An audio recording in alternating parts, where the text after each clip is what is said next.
I've been searching, always wanted more. Can you hear me? Do you believe me that I'm a lonely soul? Would you love me?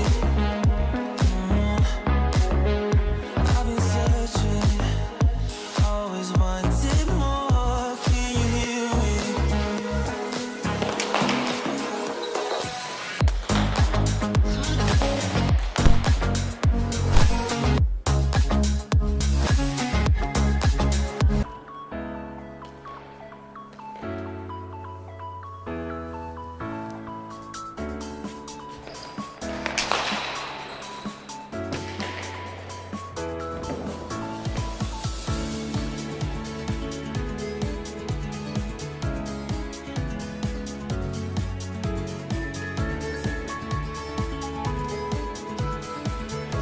Moi, j'ai envoyé déjà.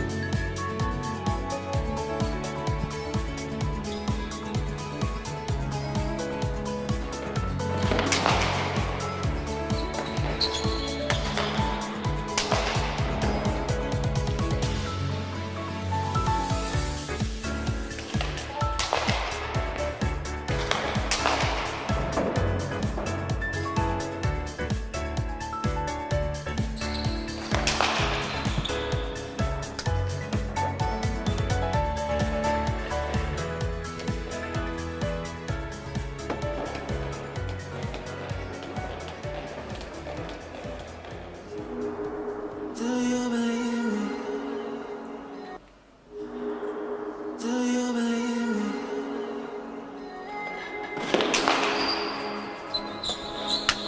Do you me? I've been searching, always wanted more. Can you hear me? Do you believe me that I'm a lonely soul? Would you love me?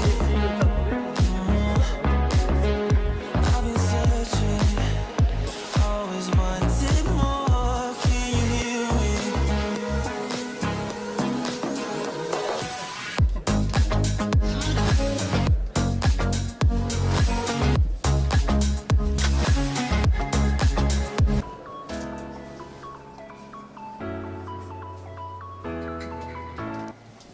Egonon Deneri, bonjour à tous nos auditeurs et auditrices qui nous écoutent sur Infogarassi.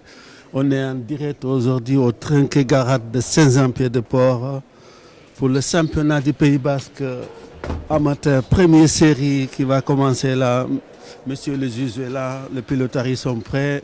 L'Aretia contre Parachute. Après, il y aura notre deuxième demi-finale tout à l'heure qui va opposer Maïtia contre Mendeburu. La partie en 40 points. Ici, il fait beau à Garassi. Ça y est, ça va partir de moment à l'autre. Vous êtes nombreux à nous suivre sur Infogarassi. Milesker, on voulait vous remercier. Grâce à vous, on commence à progresser, ça améliore aussi. Vous allez voir sur la scène. Aujourd'hui, on a essayé de vous mettre 2 caméras. On a vu que aussi vous avez le nom de pilotari dès qu'on a les collections. Milesker.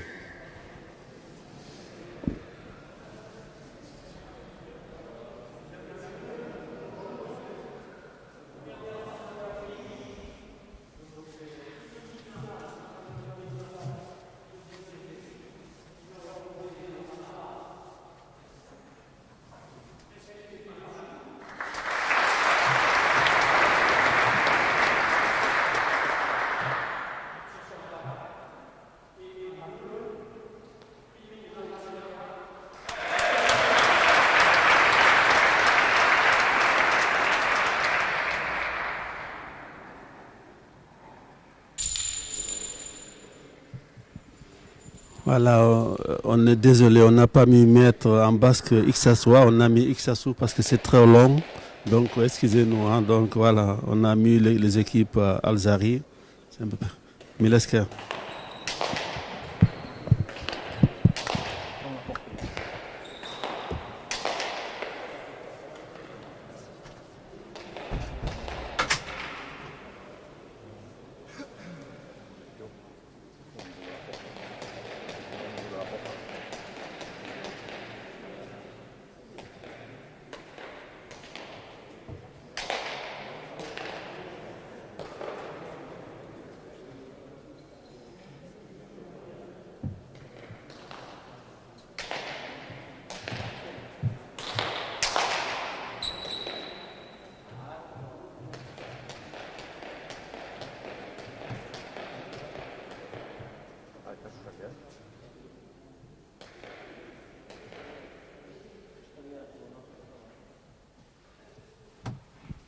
Allez, c'est parti.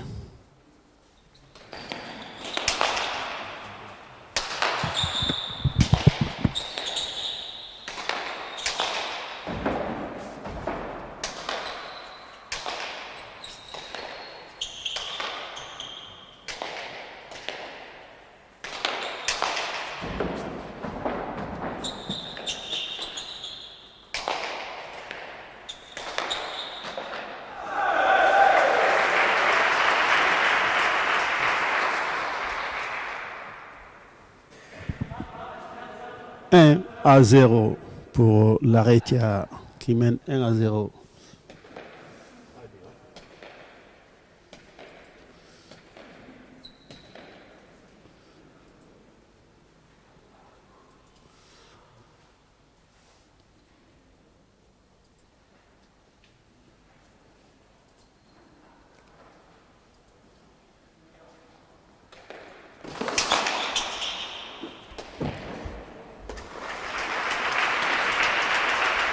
Deux à 0.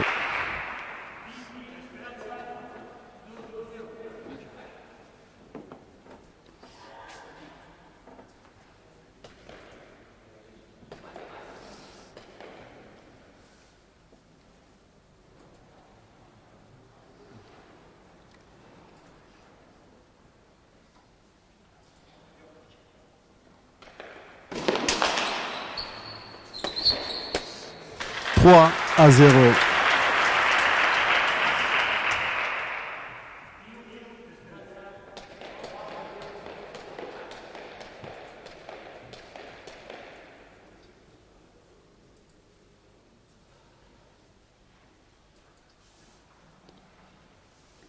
Trois à 0.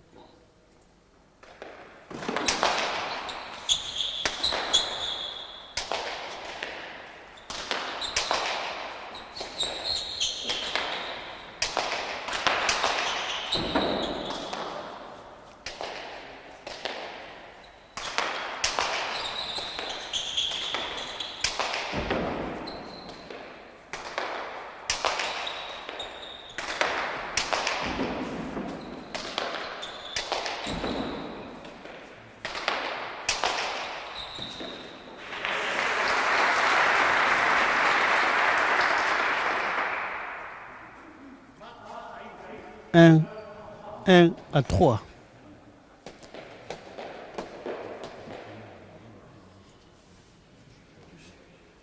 Un à 3.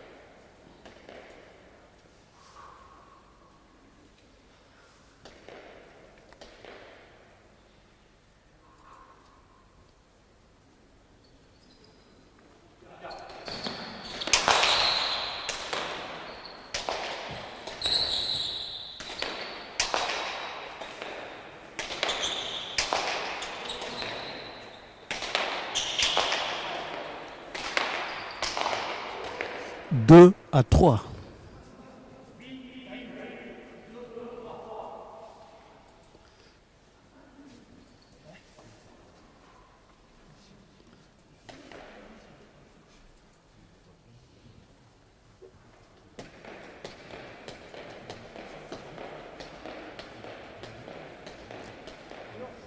Deux à 3.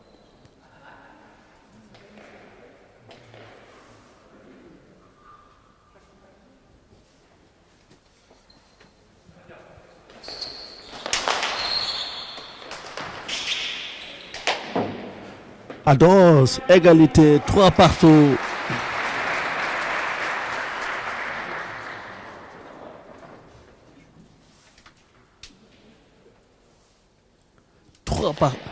Trois partout, STB qui vient d'égaliser à 3 partout.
4-3.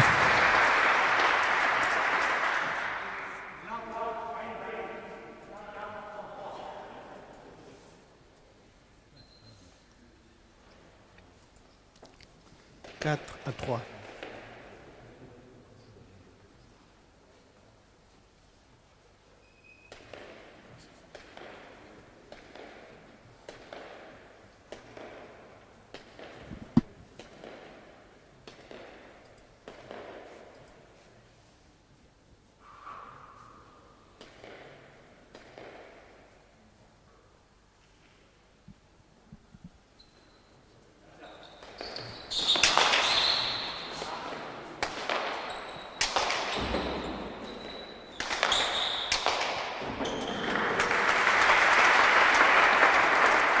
Cinq à 3.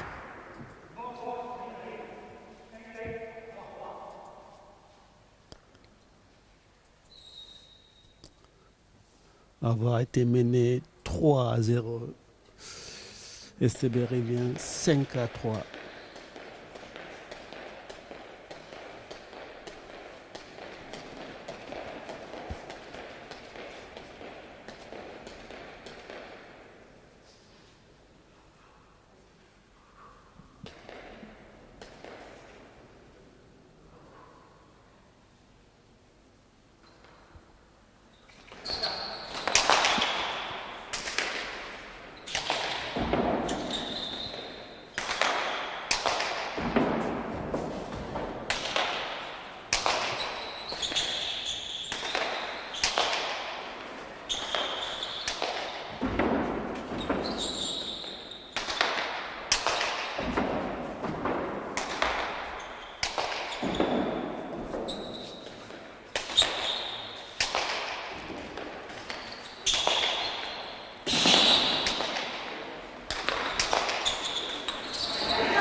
Quatre à 5.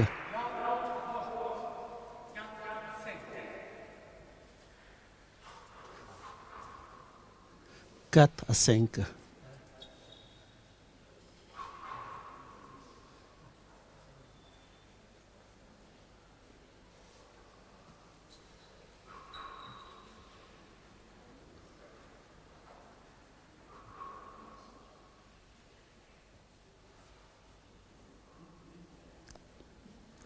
Quatre à 5.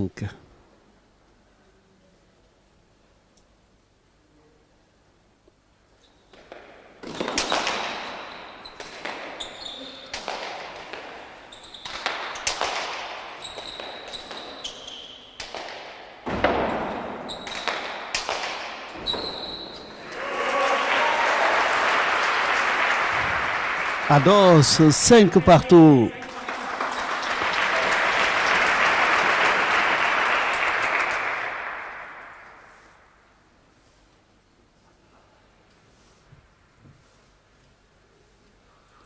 Maintenant, c'est l'Arekia qui vient d'égaliser à 5 partout, avoir mené 3-0. STB qui a repris la main et là maintenant sont en égalité 5 partout.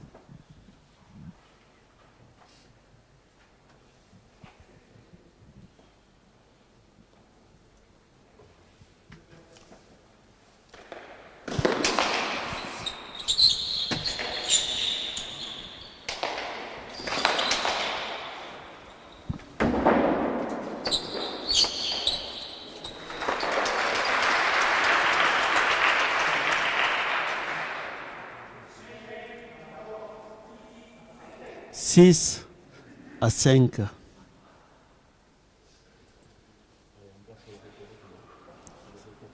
Six à 5.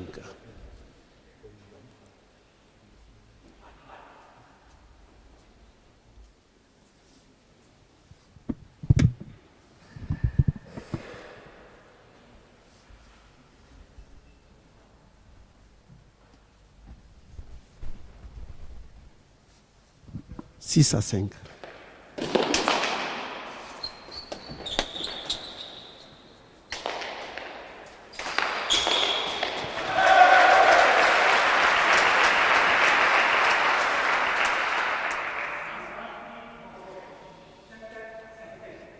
7-5.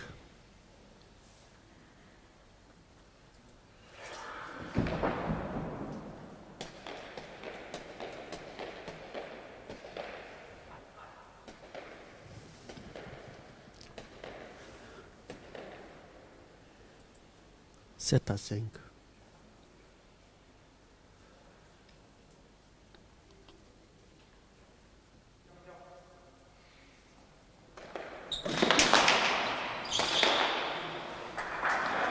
Huit à 5.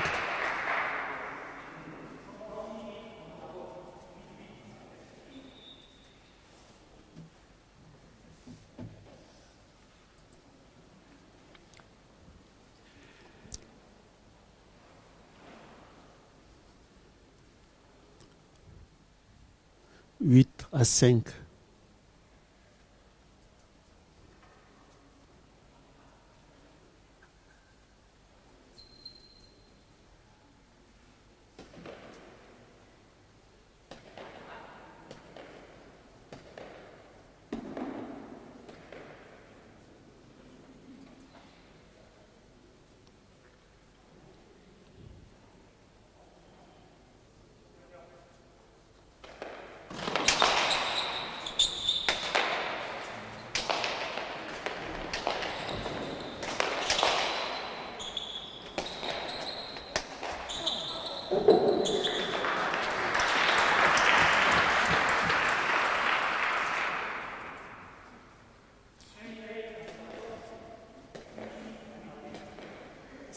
Six à 8.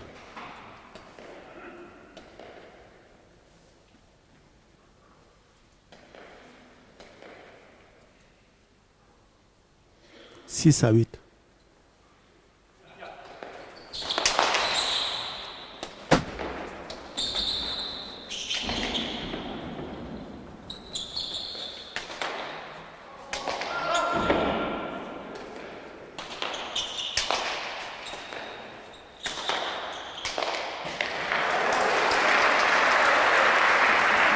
Sept à 8.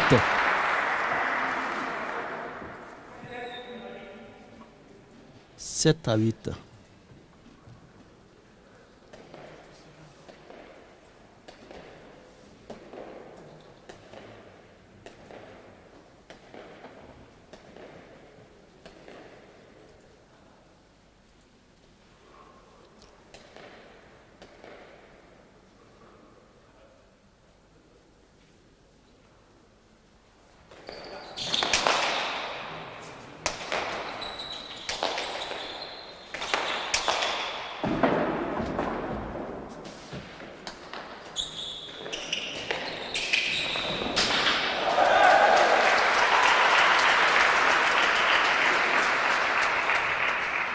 Neuf à 8.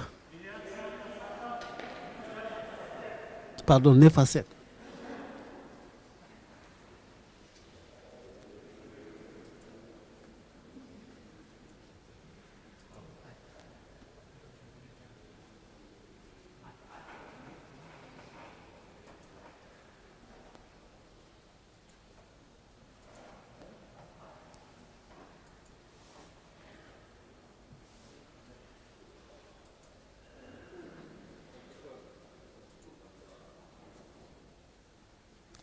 Neuf à 7.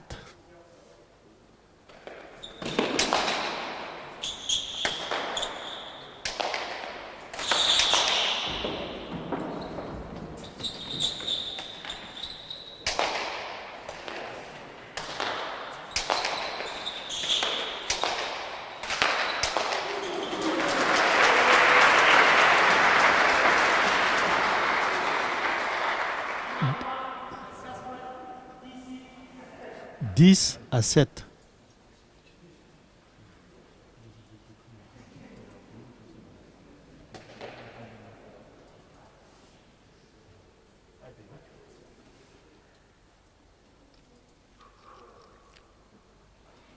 Dix à 7.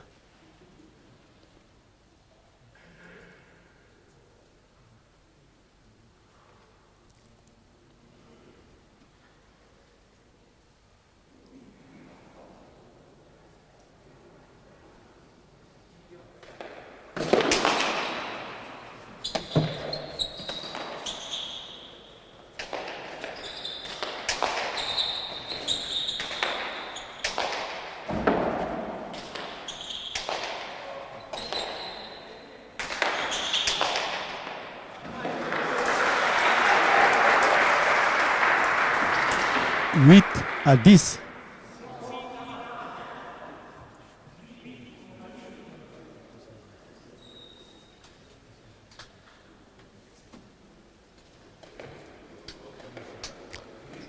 Huit à 10.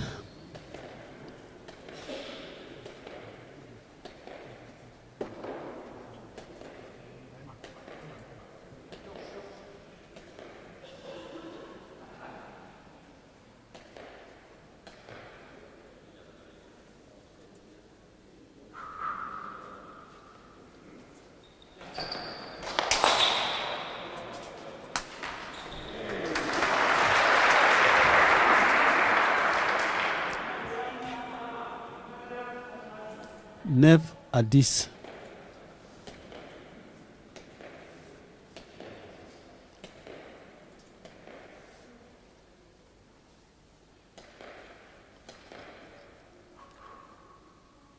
Neuf à 10.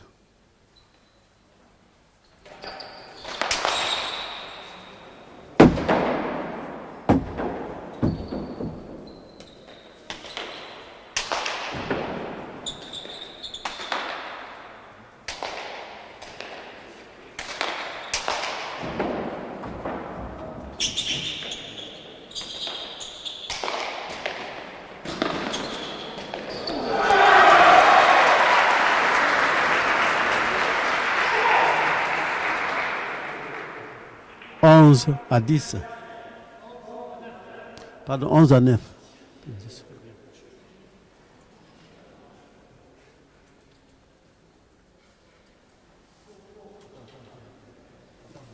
11 à 9.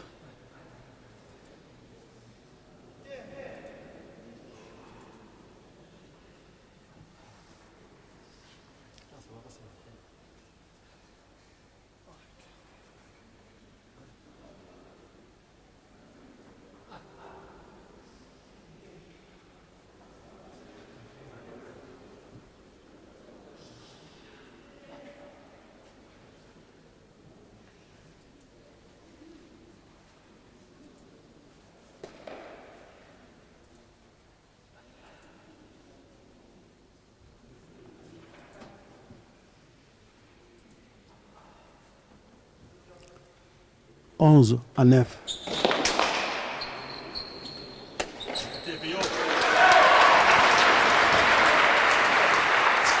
12 à 9.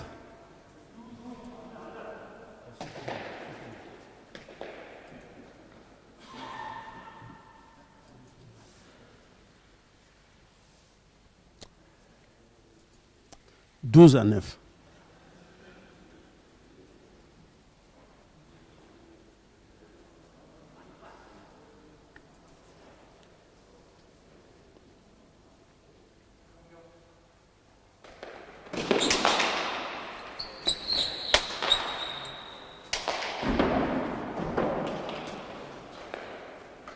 10 à 12.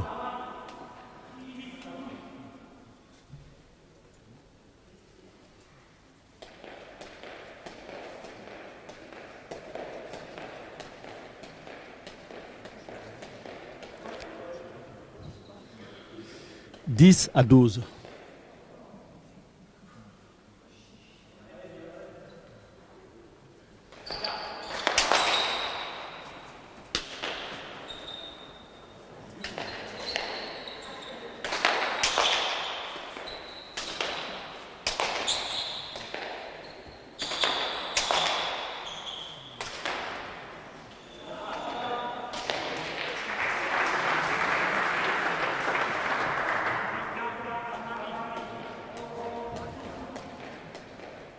11 à 12.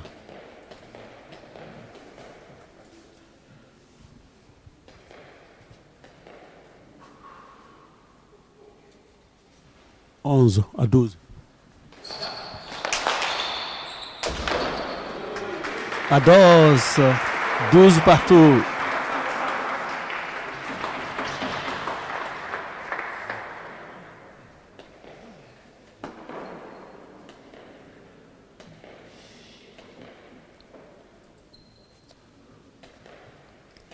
Douze partout.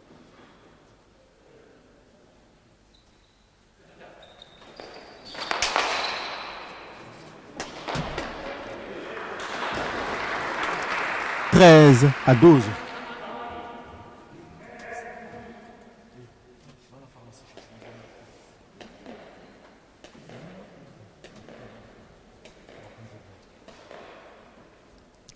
Treize à 12.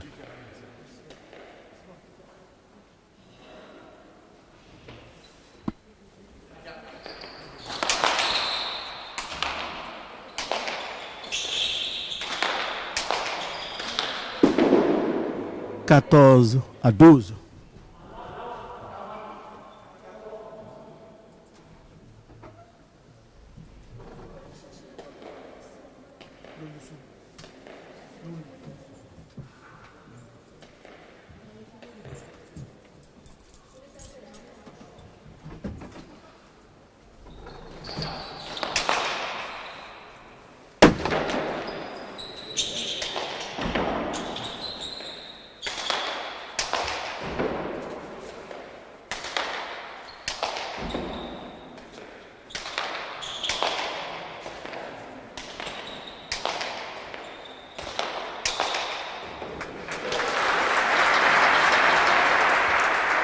15-12.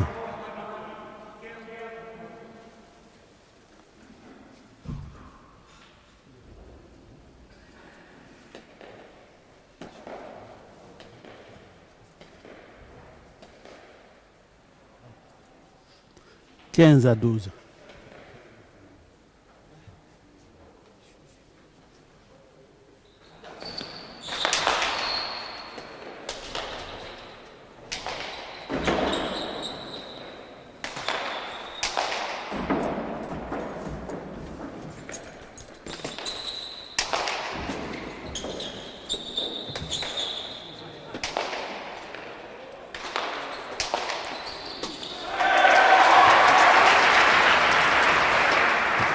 13-12.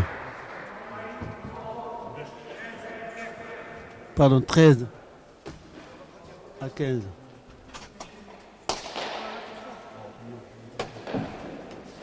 Tempo demandé, je crois, il est un peu blessé. L'arrêté qui est parti à l'infirmerie. On va rappeler les scores 13-15. On va profiter et remercier nos partenaires. Vous allez voir à l'écran et puis aussi remercier tous ceux qui nous soutiennent. Dès qu'il revient, ne vous inquiétez pas, on vous met à l'antenne.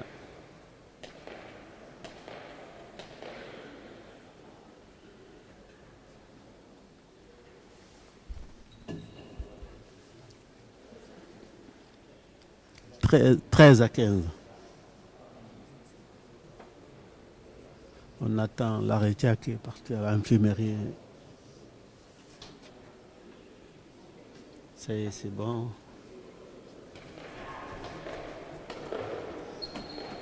On revient au Kantia. «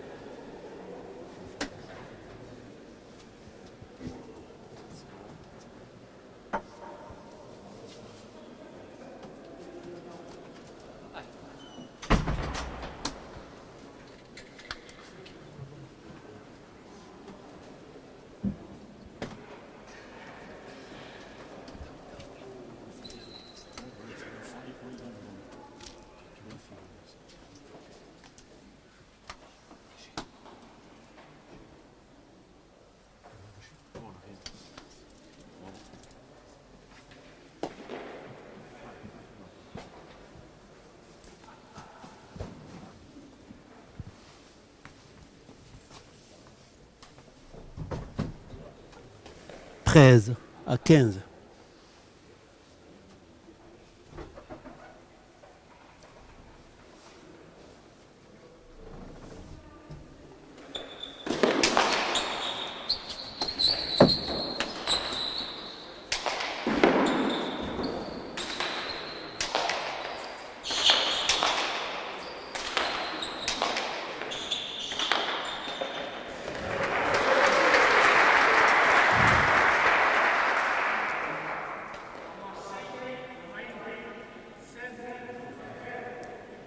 « 16-13. »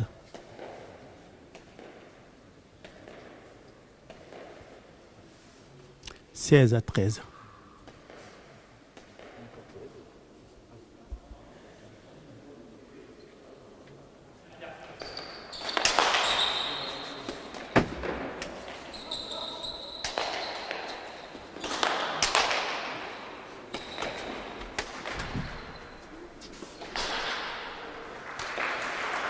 « 17-13. »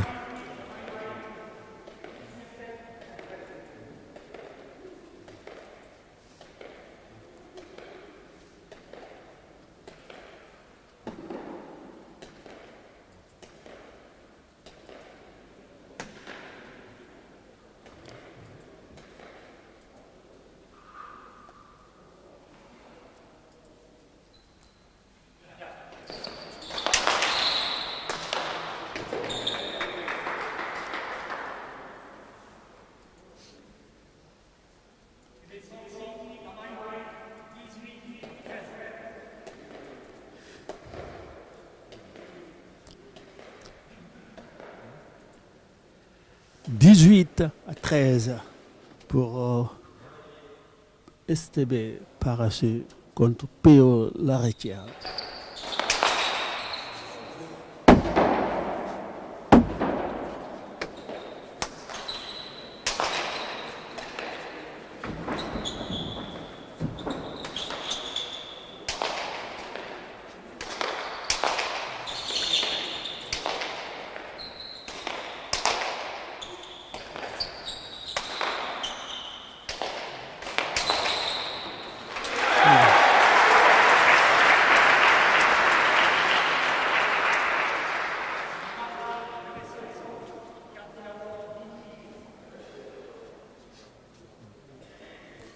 « 14-18. »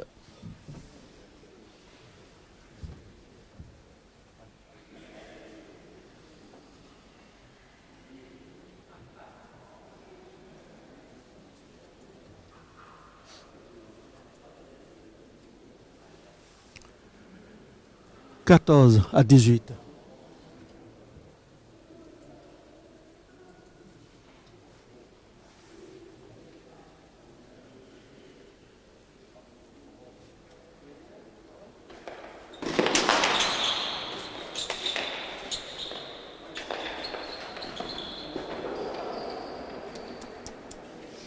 Est-ce qu'il est blessé? «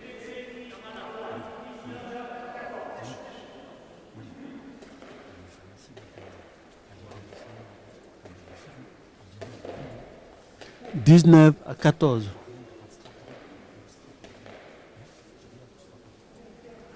Il y en a ici. 19-14.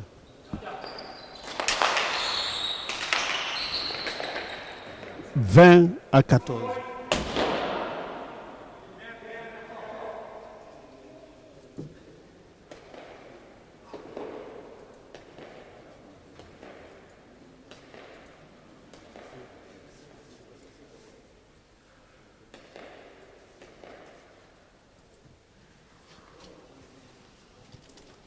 20-14. »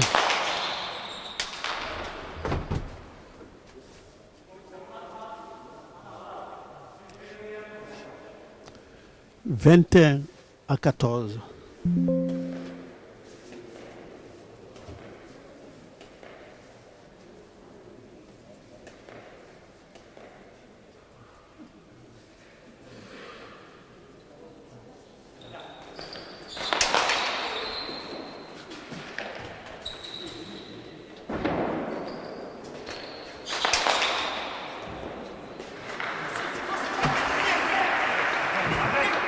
22-14.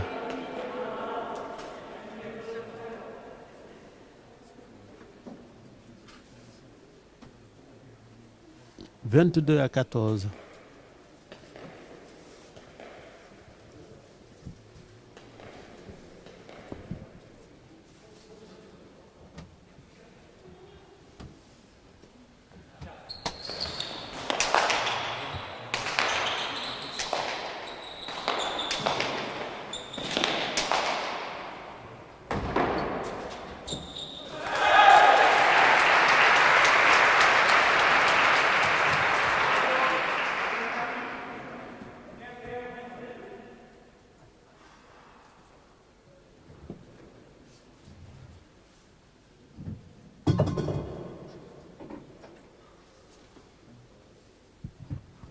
15 à 22.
« 17 à 22. «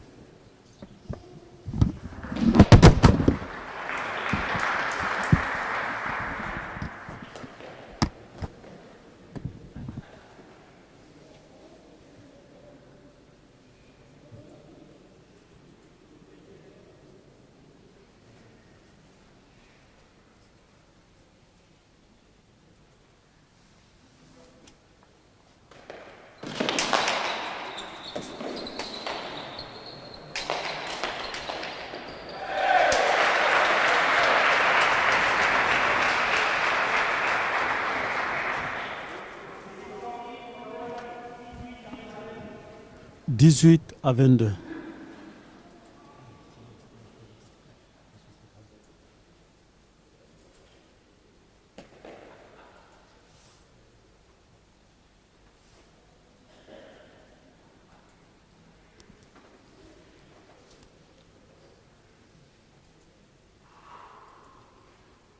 18 à 22. »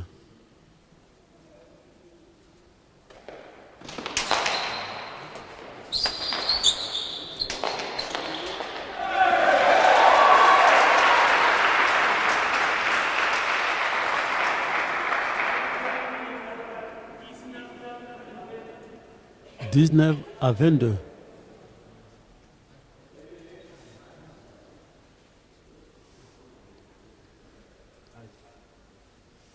19 à 22. «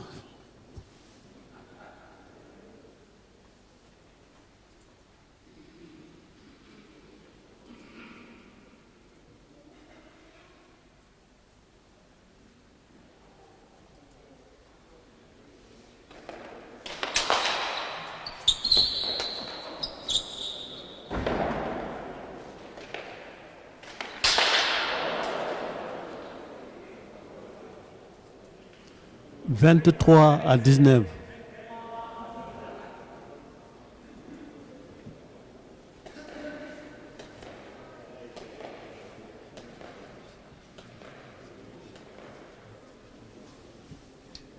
23 à 19. «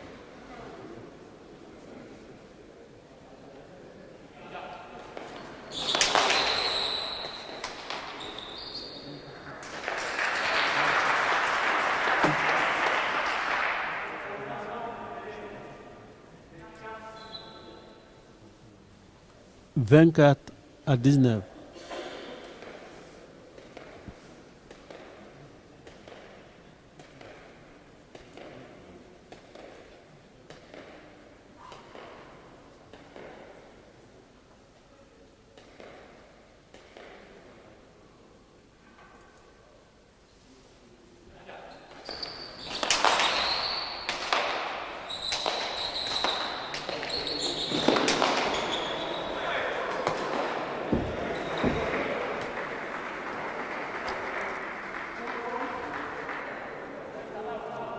20 à 24.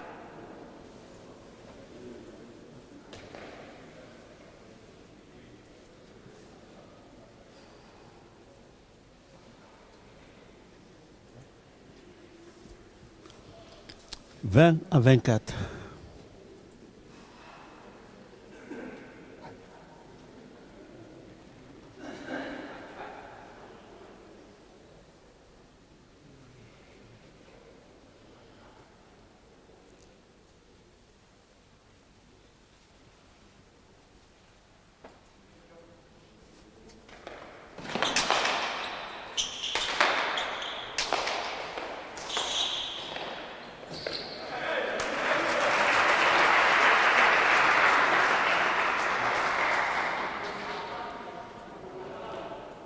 Vingt et un à 24.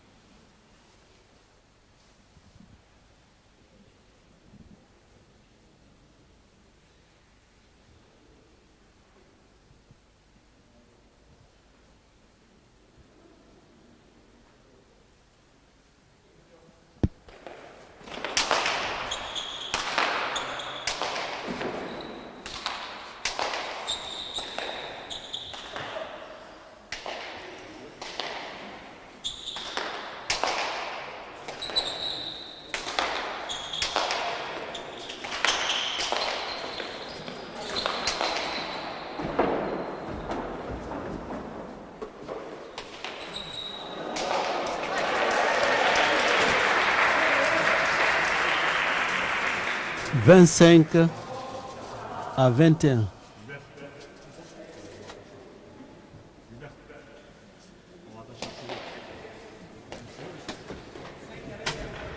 Vingt-cinq à 21, tempo demandé par Pio Larretia qui est blessé.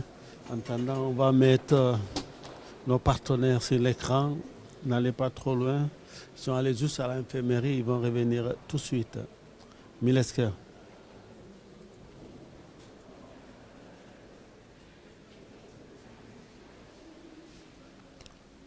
Milesker, nos partenaires qui nous permet de payer les frais techniques.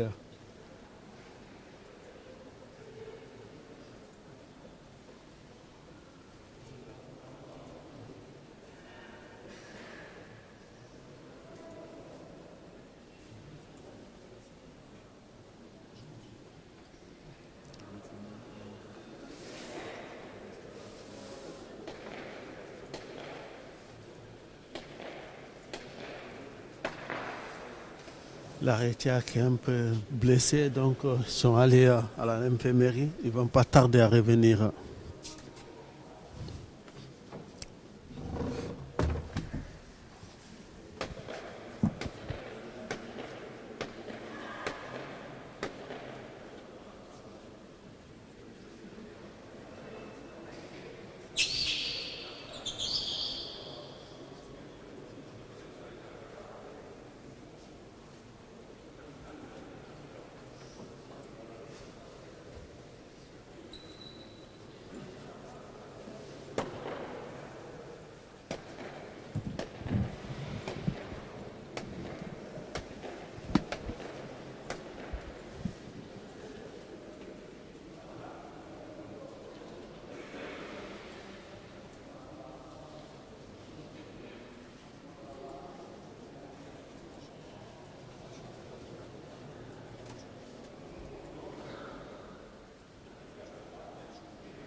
Ça y est, PO est de retour.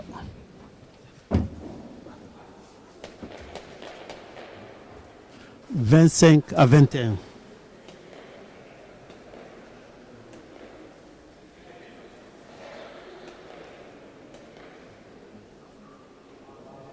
« 25-21. »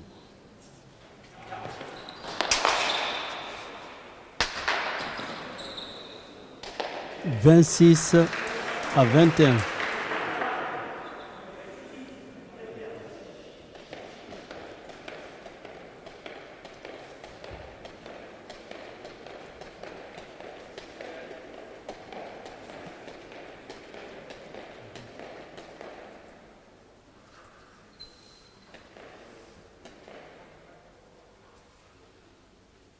26-21.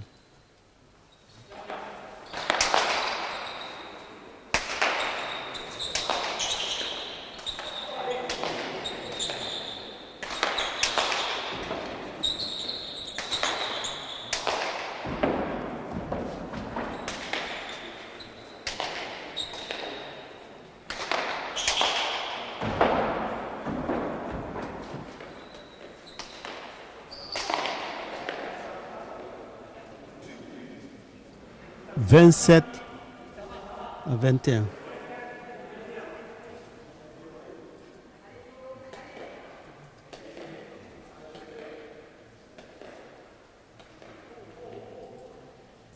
27-21.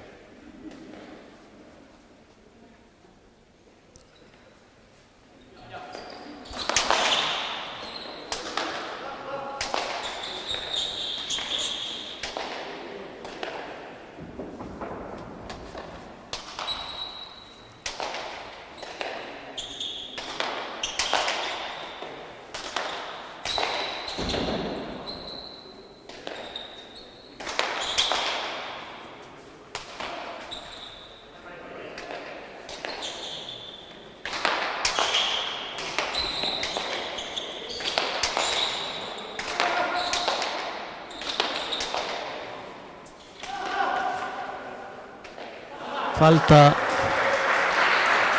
28-21.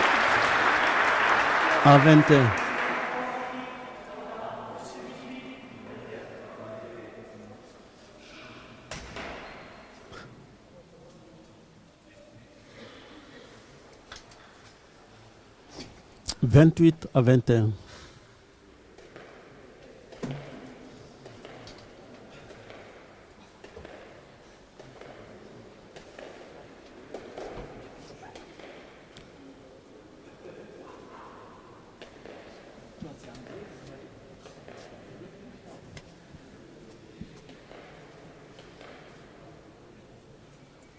28-21.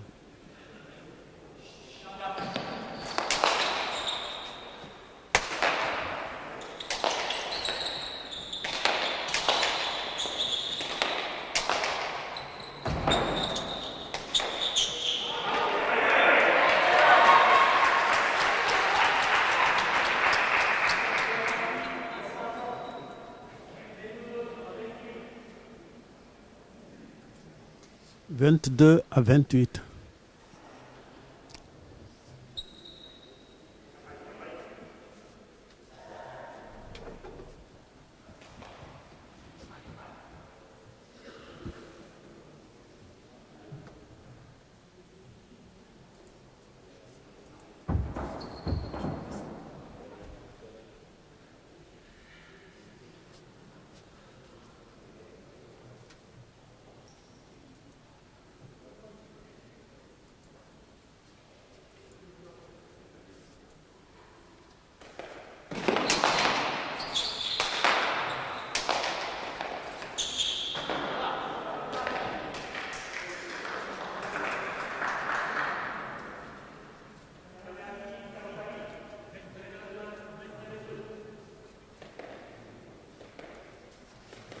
29-22.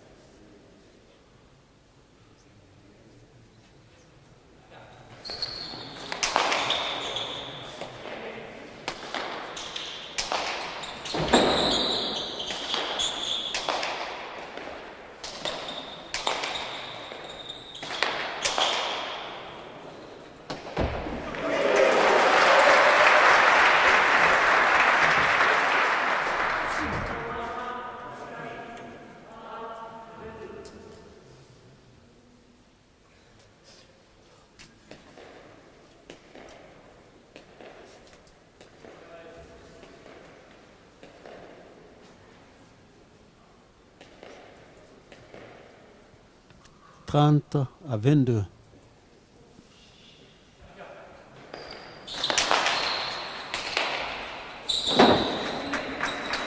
31-22.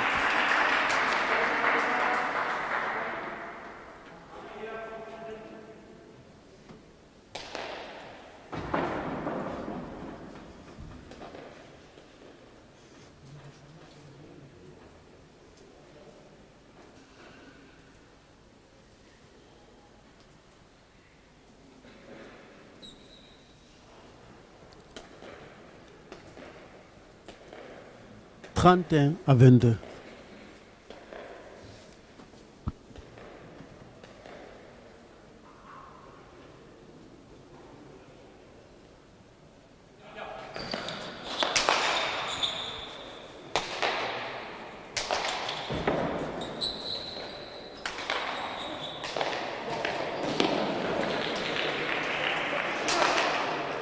33-22.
33-22.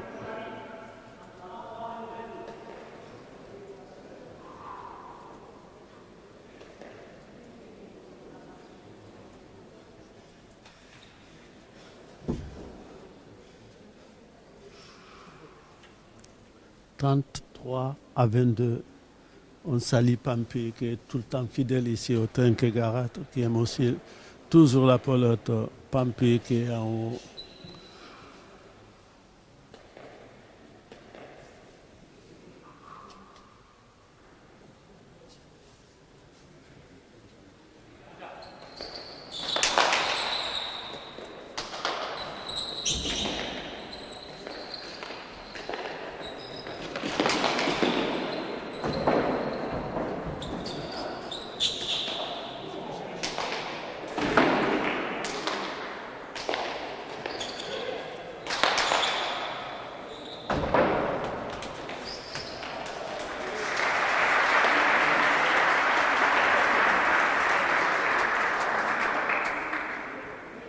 « 34-22.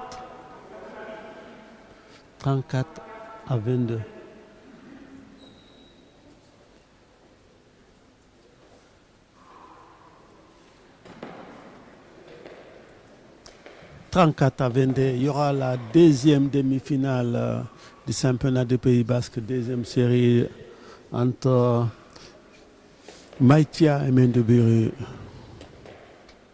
Juste après cette partie, 34-22.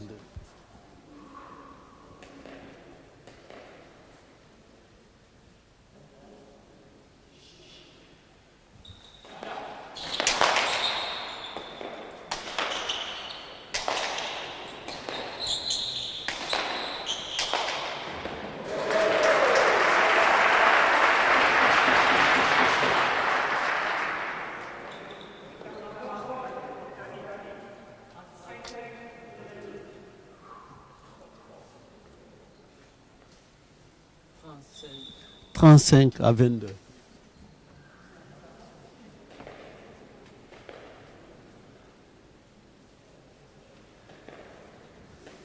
Championnat du Pays Basque amateur, deuxième série, première demi-finale. Il y aura une autre demi-finale tout à l'heure.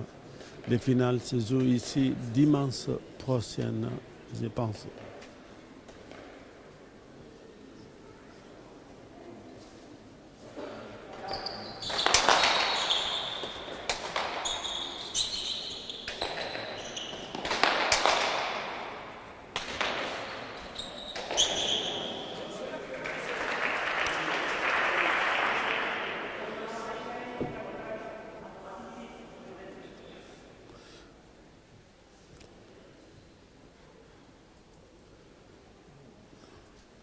« 36-22.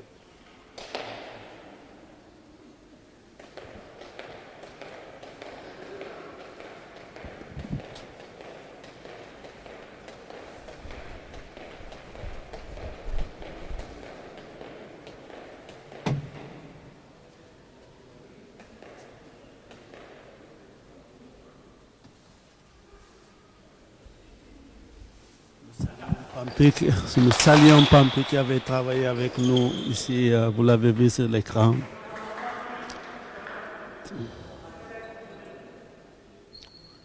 37-22.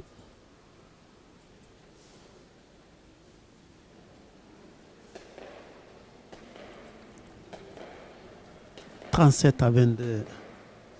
STB Parachute d'Ixasso. 3 points à marquer pour aller en finale.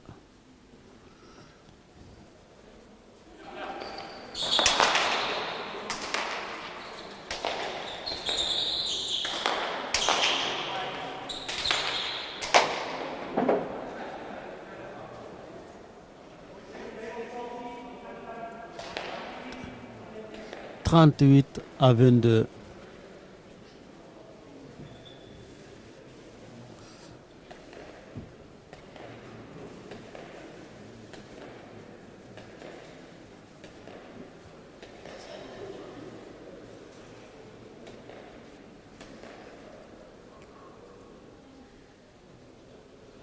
38-22.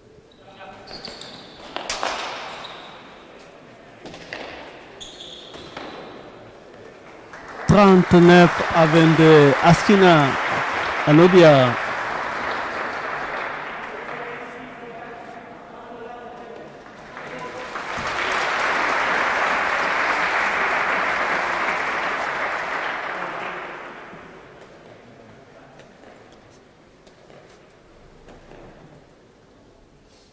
39-22. »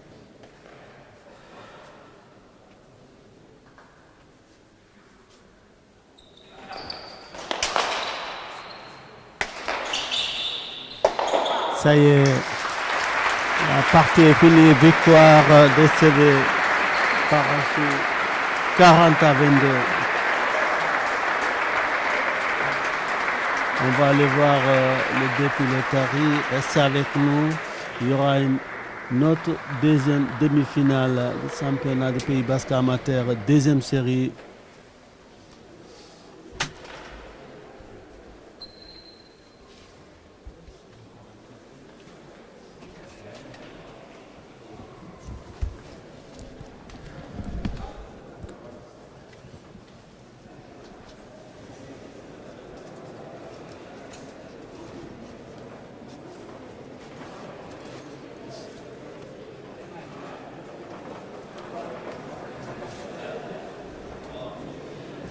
Et il est parti direct dans le vestiaire, on ne va pas l'embêter. On sait que c'est dire.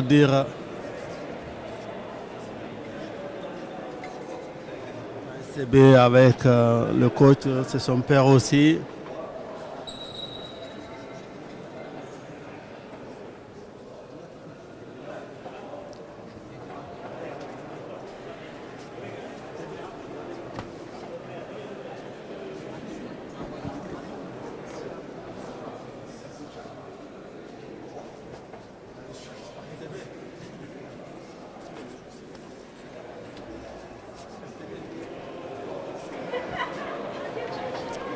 Bravo, félicitations en demi-finale, un parti au départ, je crois que tu perdais 3-1, 3-0 après 3-1 et puis après il y a eu ces égalisations et du coup tu es passé devant.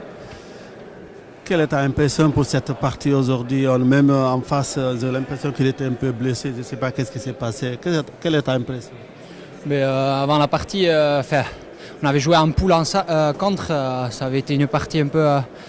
Bon, c'était allé vite. Il y avait eu beaucoup de buts, donc on n'avait pas pu se tester franchement. Et du coup, je la redoutais quand même. Et là, avant de jouer là, au début, j'avais un peu, j'étais pas encore relâché. Et bon, petit à petit, ça allait mieux. Après lui, sur un pan coupé, il s'est fait mal à la cheville. Après, il s'est un peu énervé. Moi, mais bon, il a quand même réussi à me faire quelques points assez rapidement, en coupant le point assez rapidement. Et bon, finalement, à la fin, ça a marché. Quoi, content. Est-ce que c'est ta première finale ou tu as eu d'autres finales avant? Jeune, en junior, là, la dernière, et, en tête-à-tête. Et après, en troisième série, j'avais été en finale il y a 2 ans aussi. Mais en seconde, oui, c'est la première fois. Maintenant, c'est Maïtia et Mendebury. Est-ce que tu as une préférence pour dimanche prochain? Voilà, c'est deux joueurs qui descendent de première série, ça va être dur.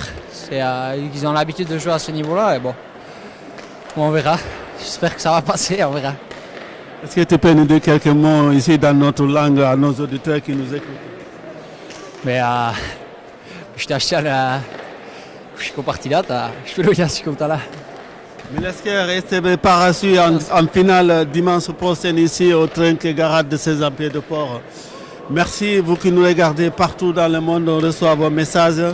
Il y a la deuxième partie, la deuxième demi-finale qui va commencer tout à l'heure entre Mendebury et Maïtia. Maïtia qui est habitué de finale, Mendebury pareil aussi, je crois, l'année dernière. Il était en finale, je crois, il était avec Nicolas Dufour en fronton. Vous êtes nombreux à nous suivre sur Infogarassi. Vous avez vu, il y a beaucoup de changements sur la scène, mais on va continuer grâce à vous et grâce à vos aides aussi. Certaines personnes qui nous soutiennent. Milesker, on reçoit vos dons. Milesker, et aussi, vous avez vu, on a eu les scores. On a mis 2 caméras aujourd'hui. Au début, quand on a commencé ici à Garat, c'est un peu de port, au train qui garde c'est un peu de port, on ne pensait jamais mettre 2 caméras. Finalement, c'est fait, comme on dit toujours dans la vie, il ne faut jamais se décourager. Tant qu'il y a la vie, il y a l'espoir. Milesker, on vous laisse voir le pilotage qui se chauffe et puis on vous montre un peu nos partenaires. Milesker.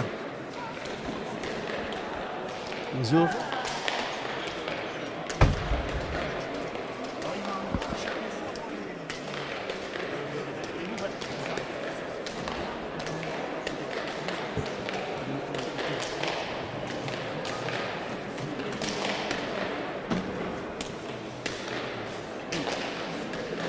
Je peux te prendre une photo pour la vignette pour dimanche prochain.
Viens ici.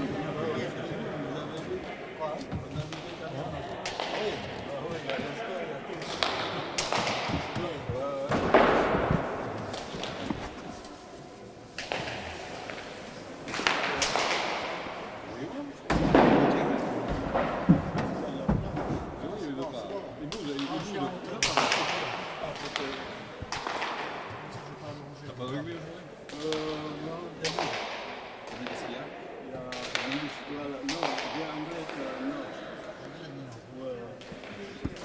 Tu étais dimanche à ils se sont fait avoir. Après, il essayait, hein. C'est beaucoup de la course, mais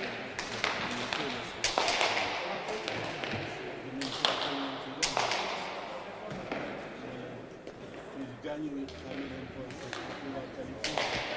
Parce qu'il y a les autres aussi. Voilà. L'Anglais, s'il gagne aussi, il peut qualifier. Les Anglais, par contre.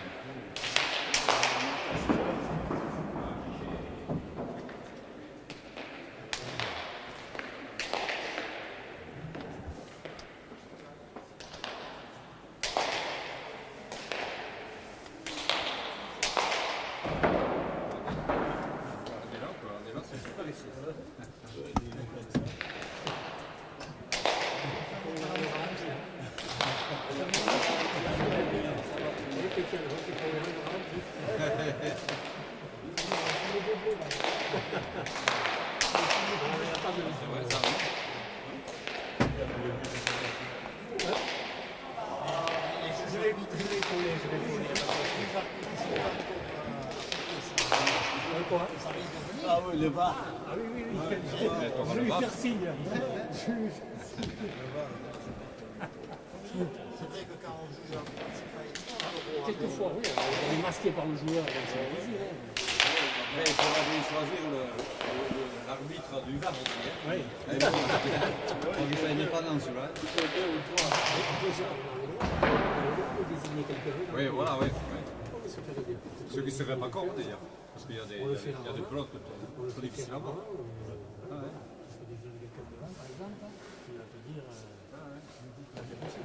Bien, ici, c'est pas le cas parce qu'il y a la régie, il y a des frontières, c'est pas évident. Surtout pour les doublés avant, parce que les doublés, les gens, quelqu'un qui devant ses pieds. Le joueur qui est devant, c'est difficile. Des fois, c'est le plafond, c'est beau, le chaud, le filet, c'est. Il faudrait en avoir un en face, Ici, à ça va, parce à qu'il est gauche. nu. Ici, à Saint-Loup, ça se voit. Et t'as des trinqués aussi, des trinqués.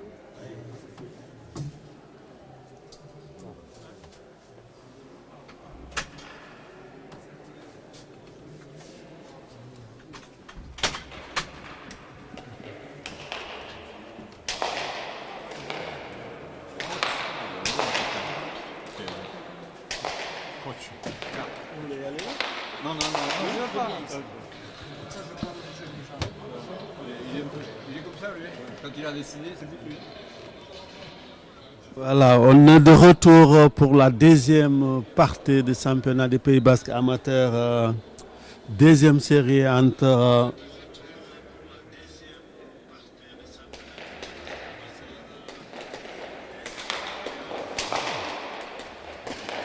voilà, on voit que le son c'est bon. Donc voilà, entre Florian Mendebiri et Benyat Maïtia.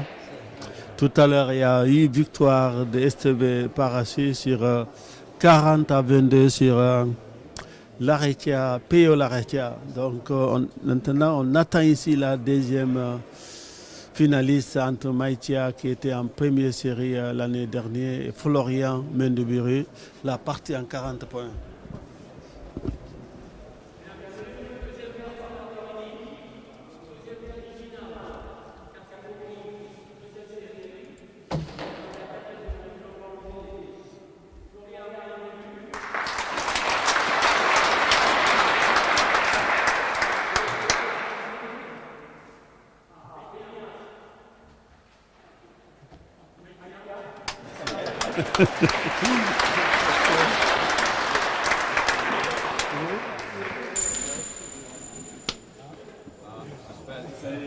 Est-ce que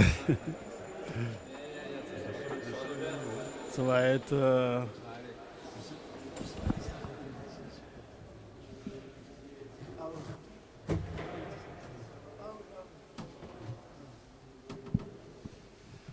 Ça y est, hein. Le but à Benyat Maïtia.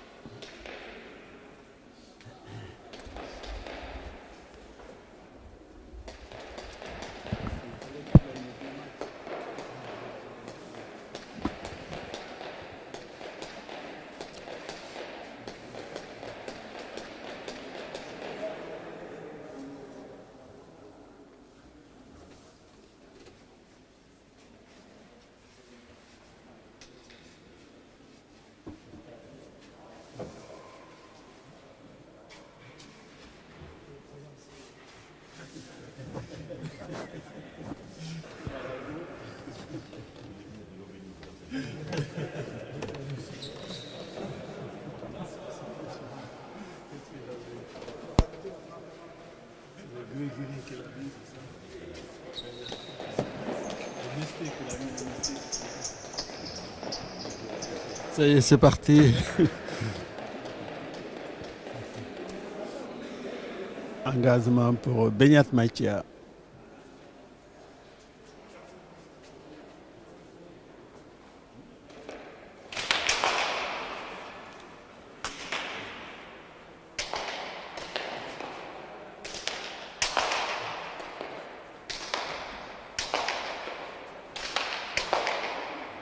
Un à 0.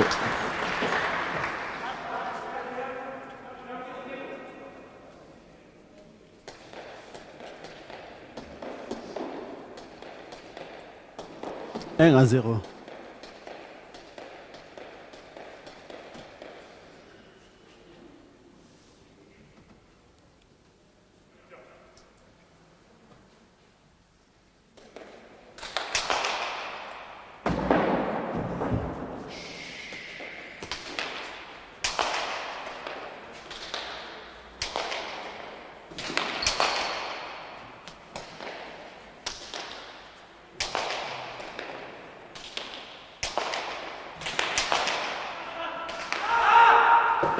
Deux à 0.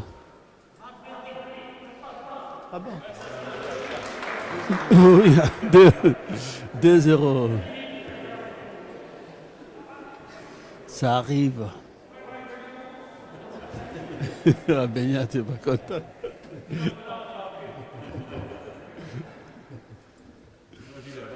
2 à 0.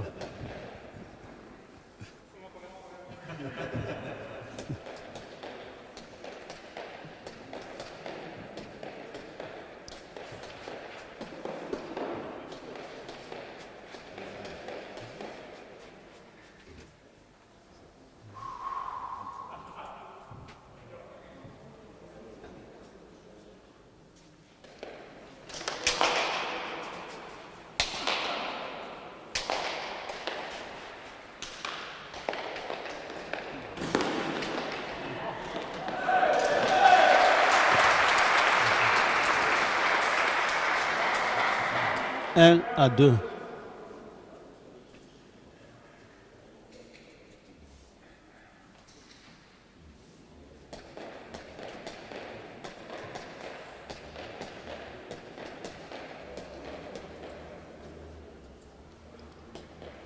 Un à 2.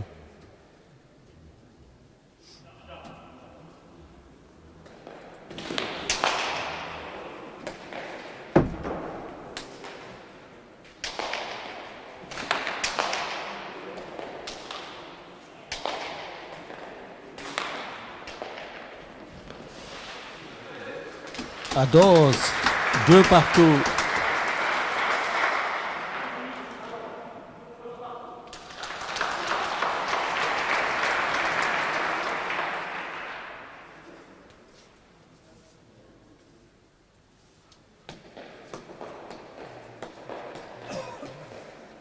Deux partout.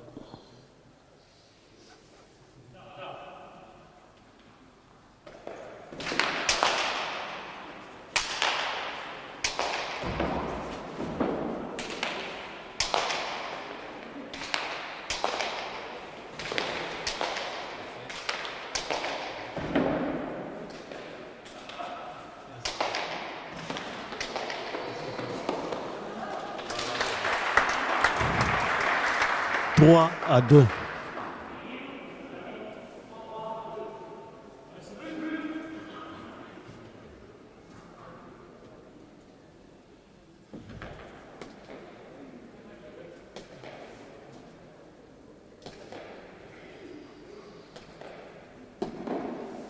Trois, deux.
Trois partout.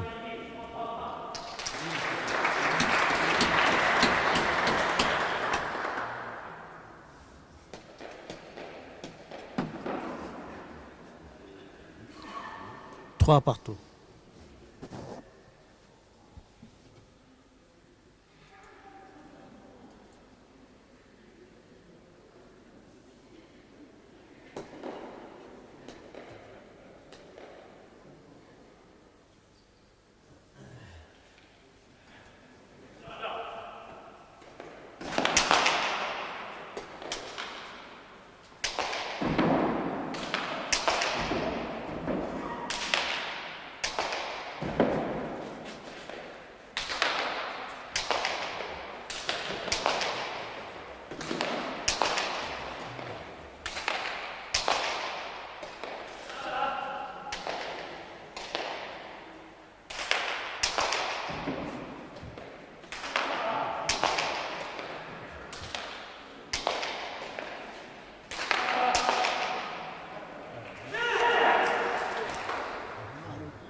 Quatre à trois.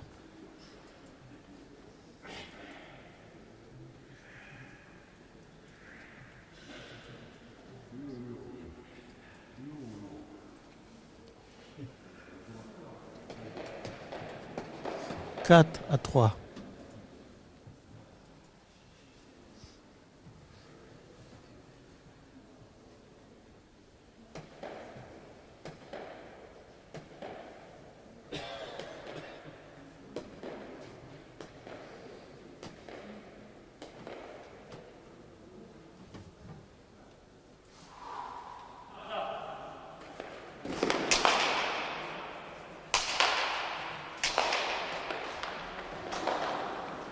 Ados, 4 partout.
Cinq à 4.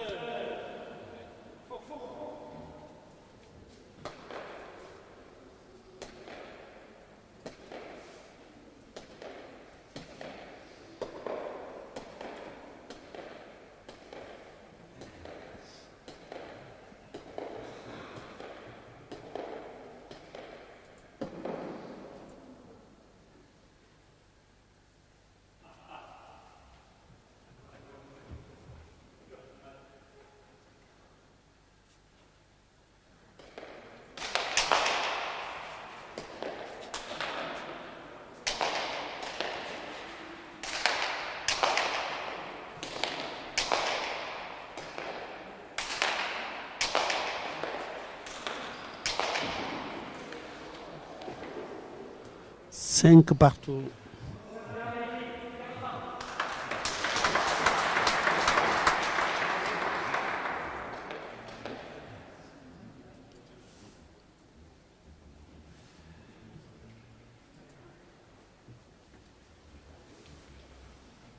Cinq partout.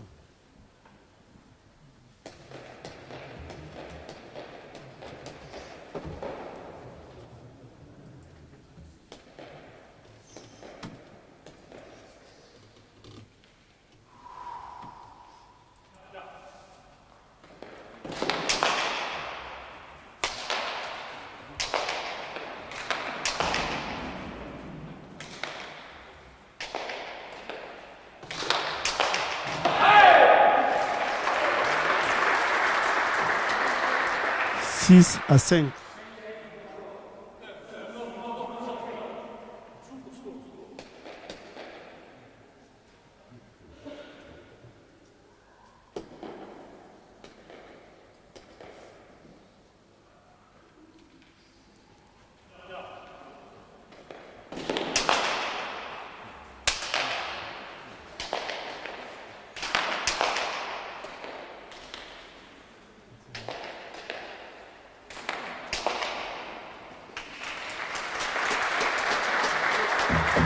Sept à 5.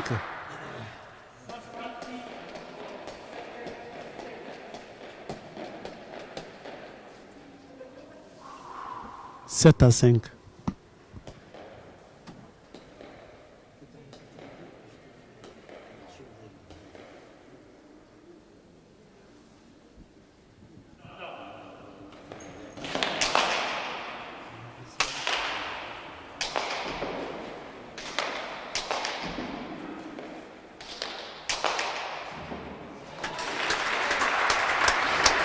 Six à 7.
Ados, 7 partout.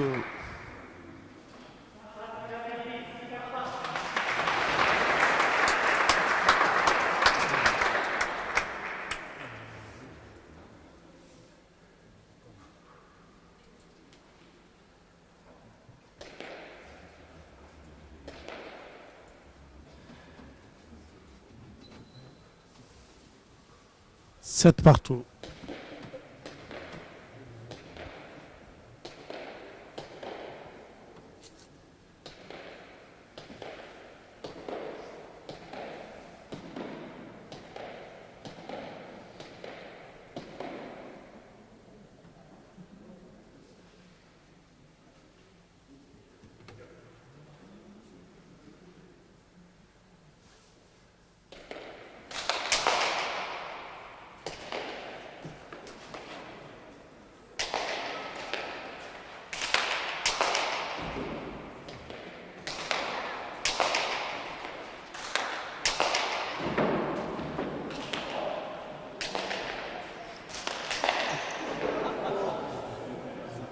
8. 8-7.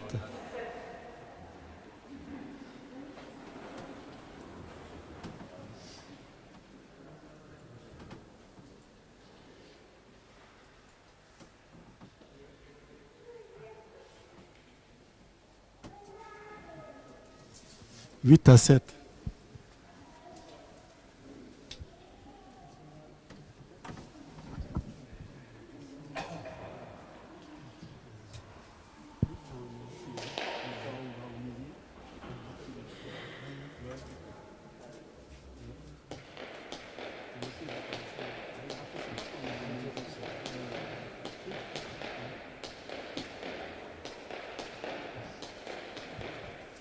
Huit à 7.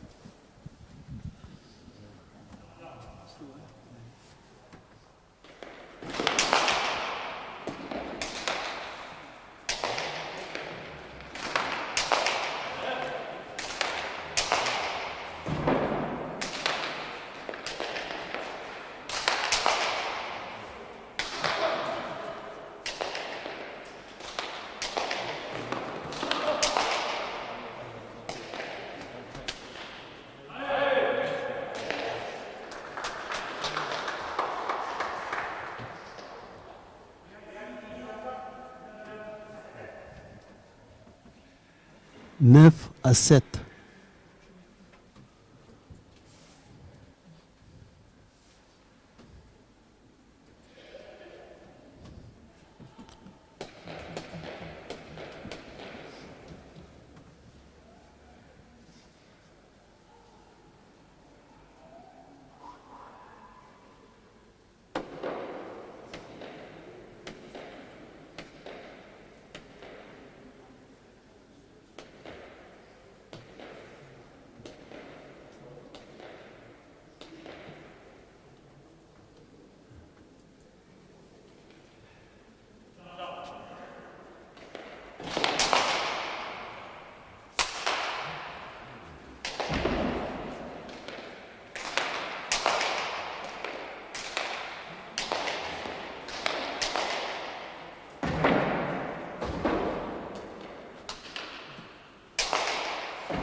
Dix à 7.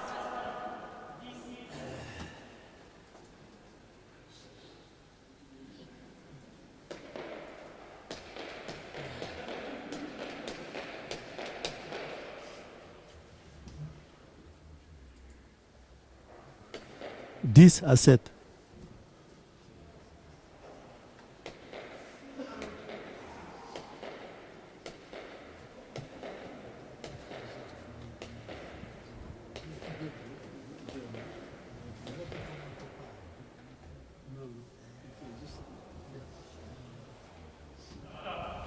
Dix à 7.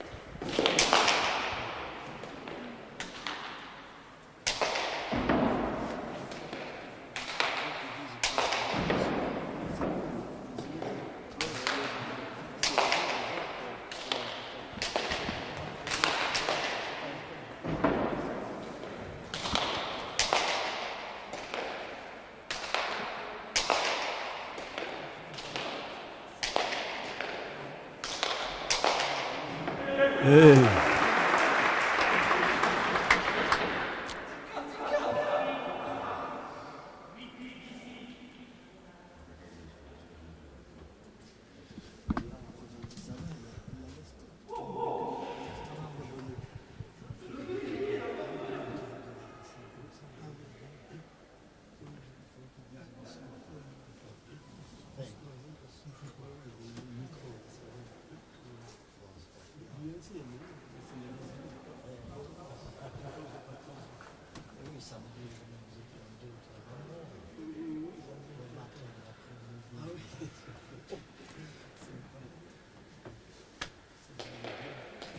Huit à 10.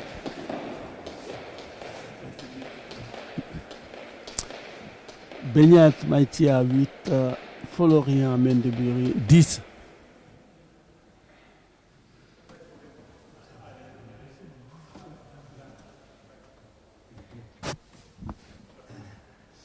8-10.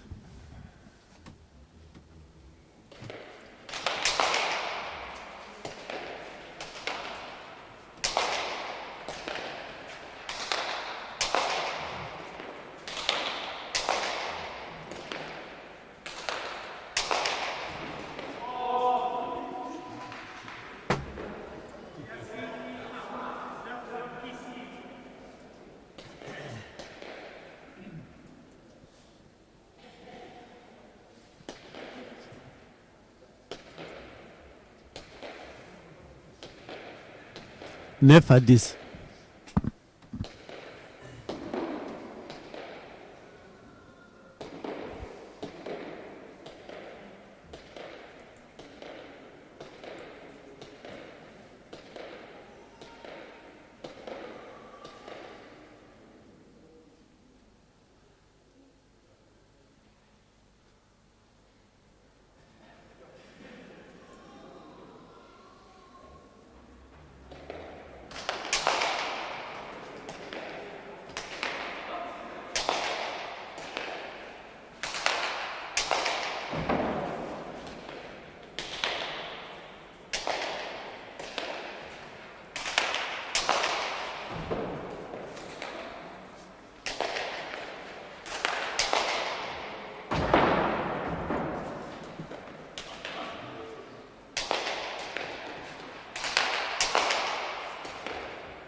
Onze à 9.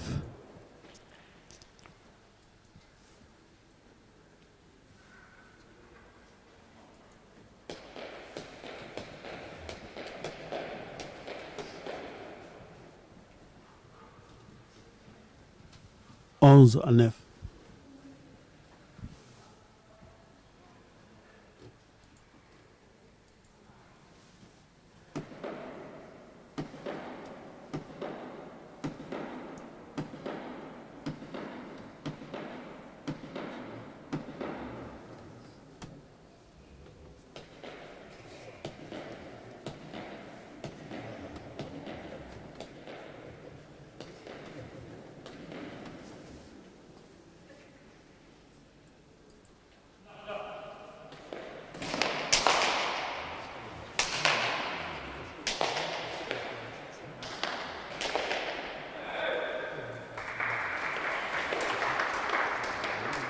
Treize à 9.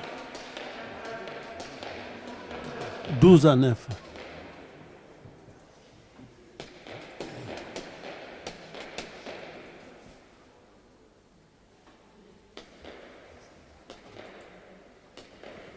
Douze à 9.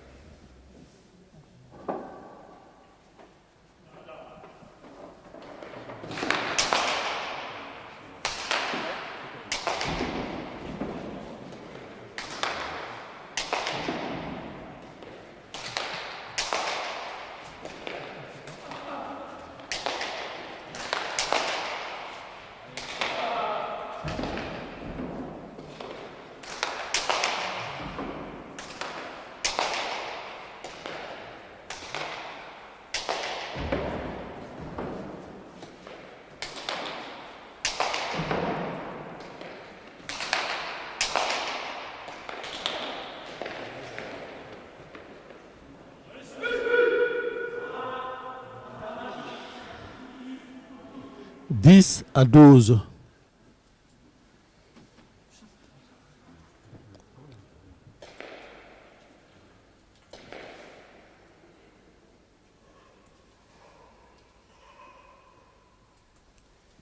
Dix à 12.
11 à 12.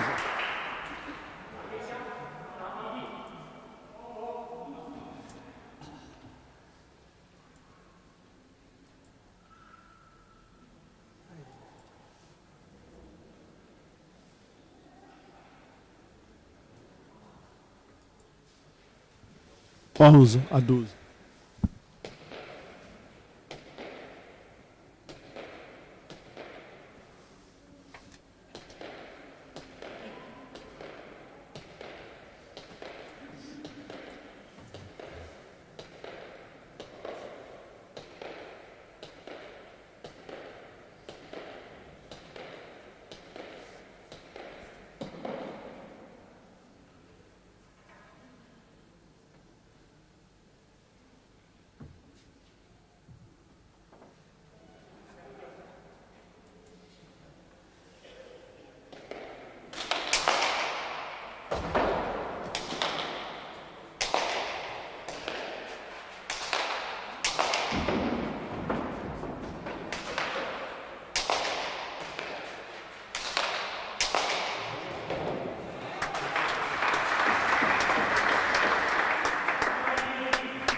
À 12, égalité 12 partout.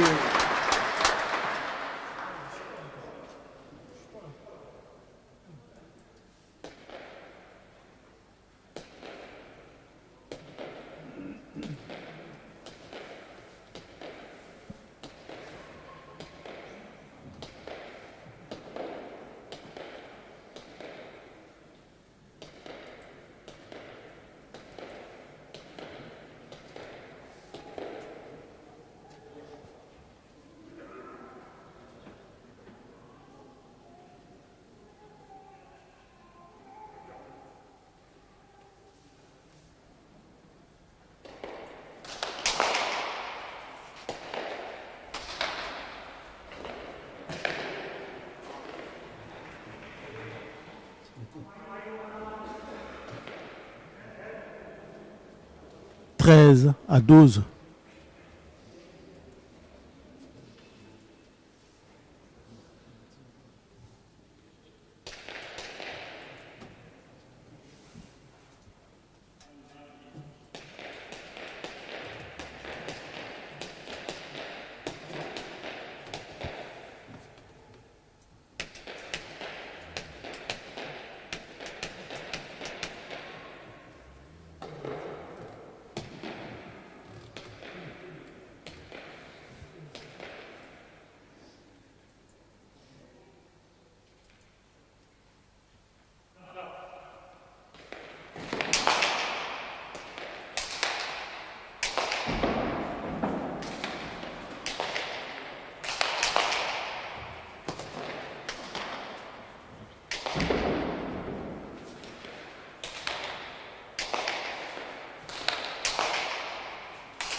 Quatorze à 12.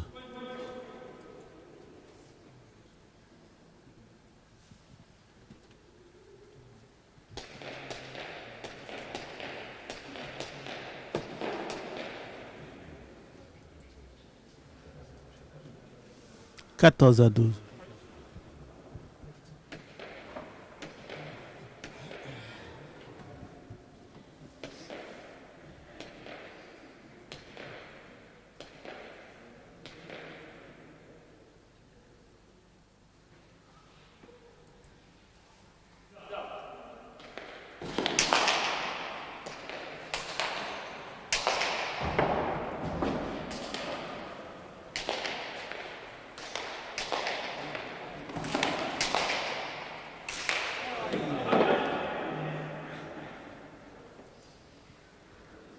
Quinze à 12.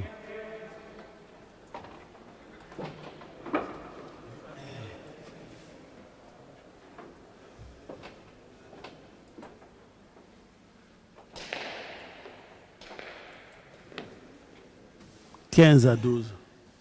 On a l'impression que les pilotaries sont vraiment fatigués. Pourtant, on n'a que les 15 points pour le moment. Il manque de rythme là. Et peut-être le public aussi qui les encourage pas assez.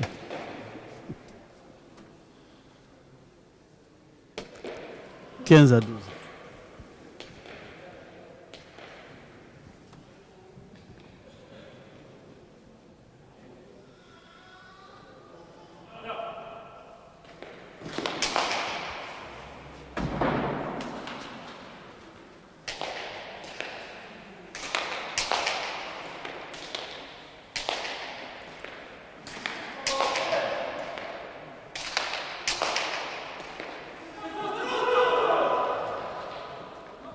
13-15.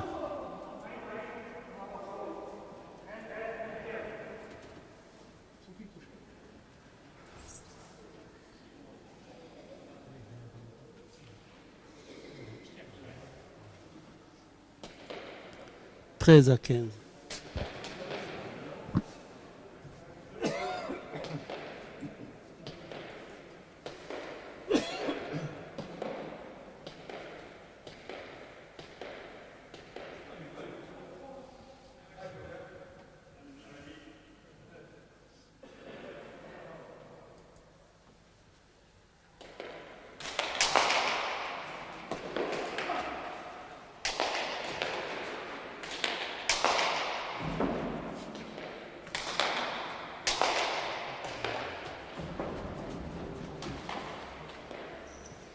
16-13.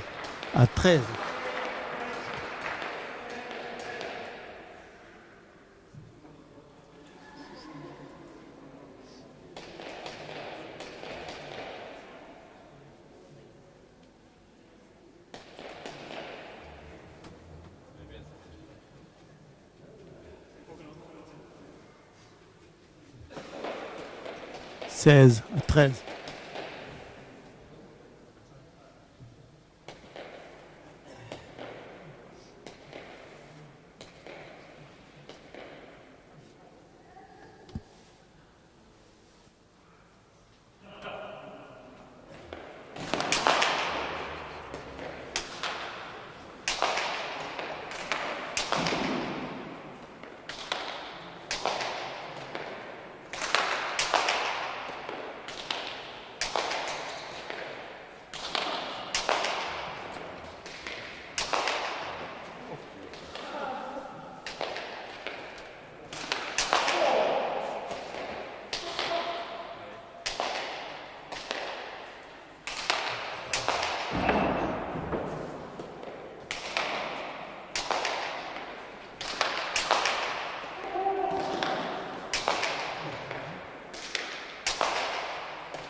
14-16.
15-16.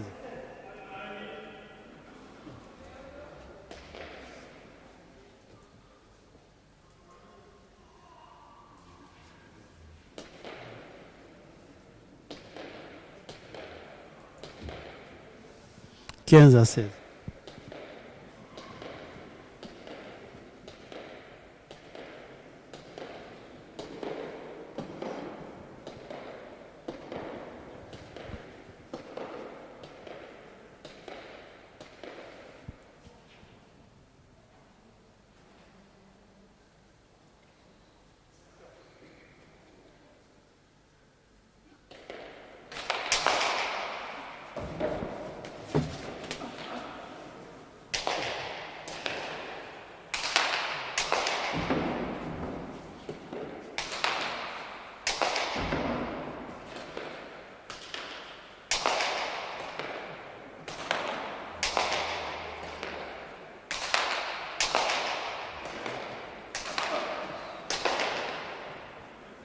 À 12, 16 partout.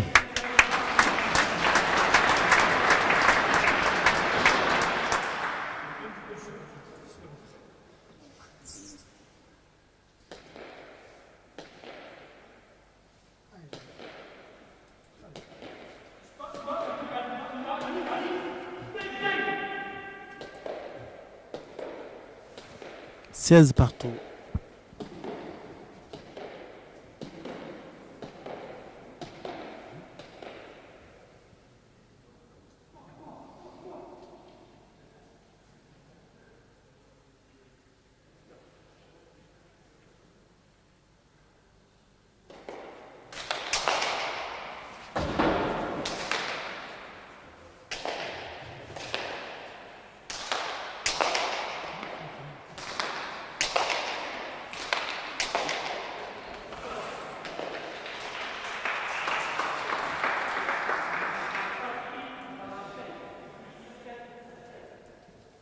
Dix-sept à 16.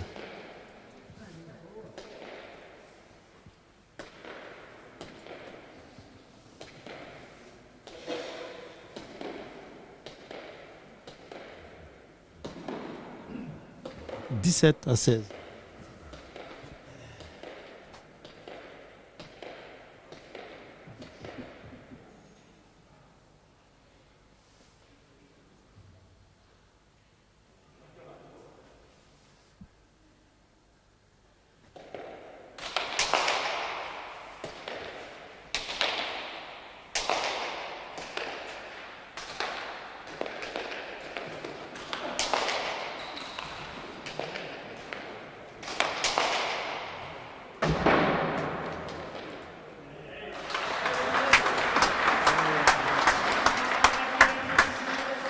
Dix-sept partout.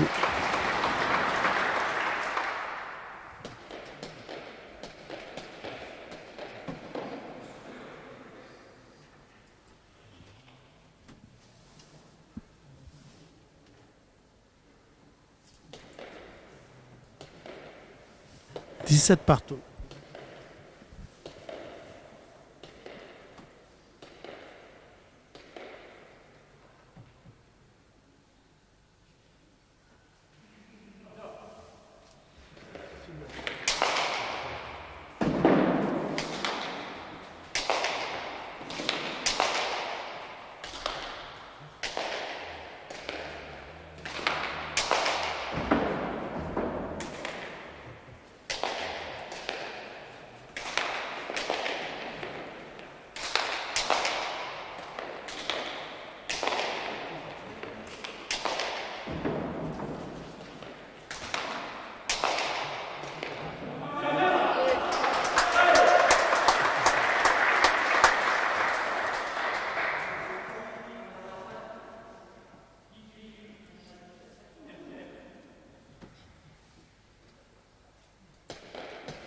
Dix-huit à 17.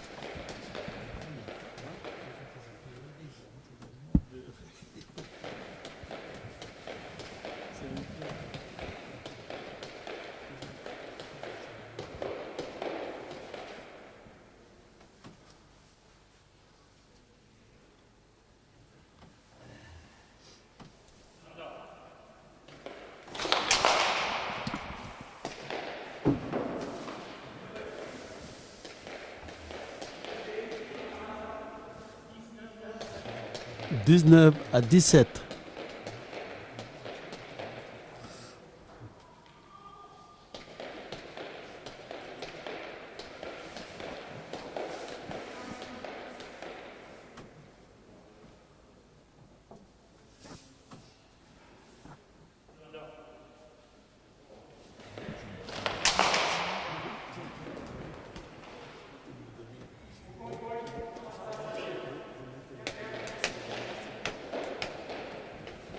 « 20-17.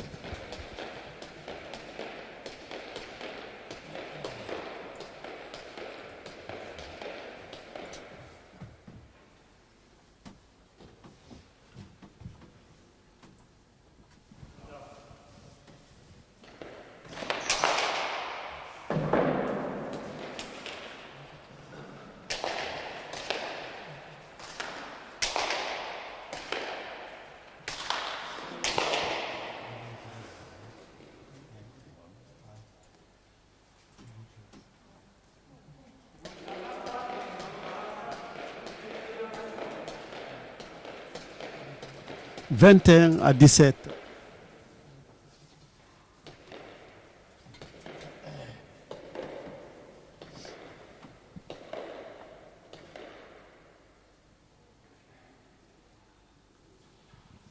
21-17.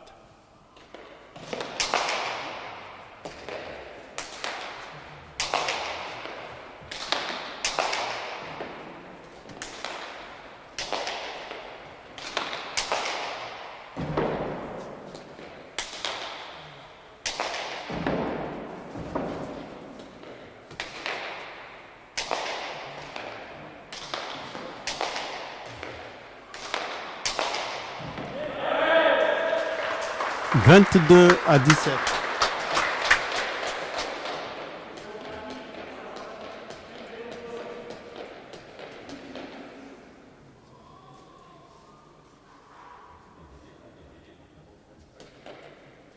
« 22-17. Saint-Palais qui mène contre Nosbet.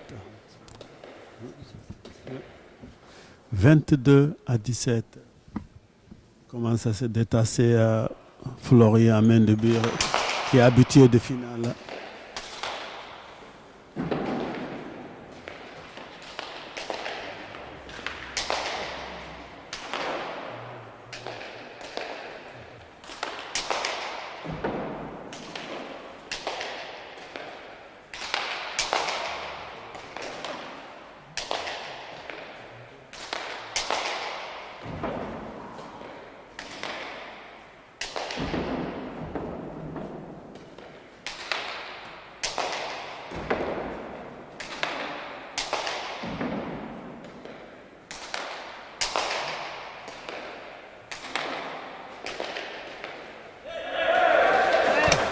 Pumpa, ça les 23-17.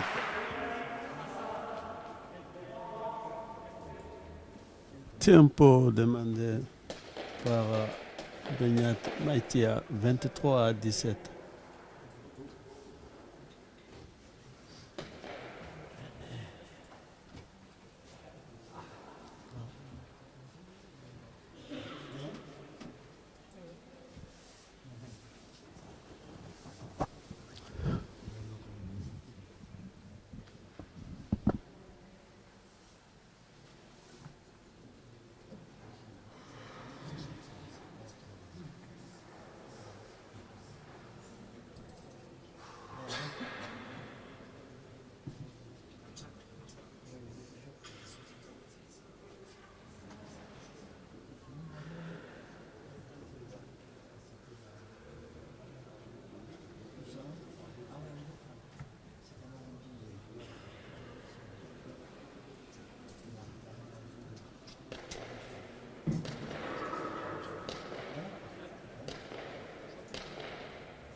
Ça y est, on repart.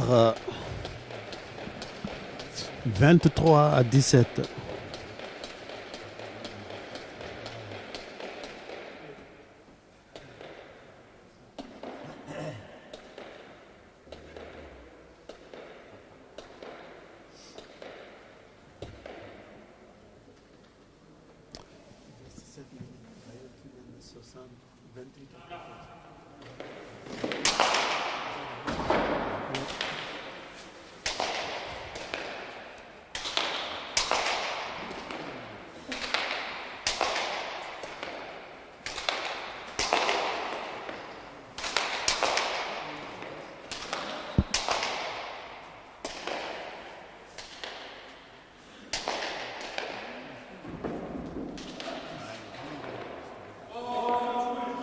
« 18-23.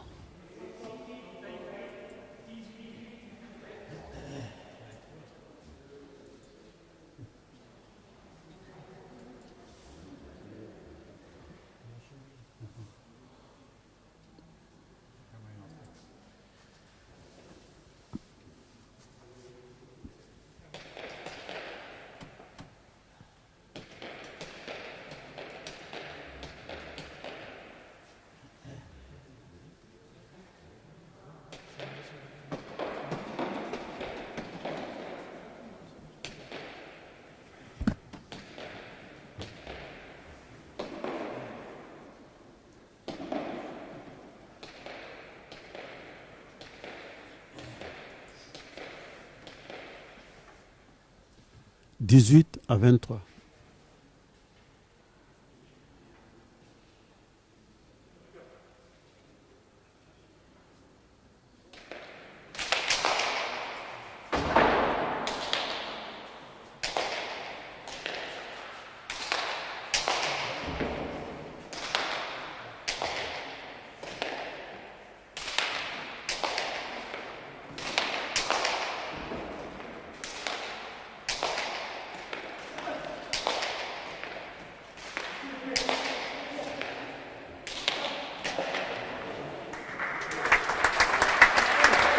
« 24-18. »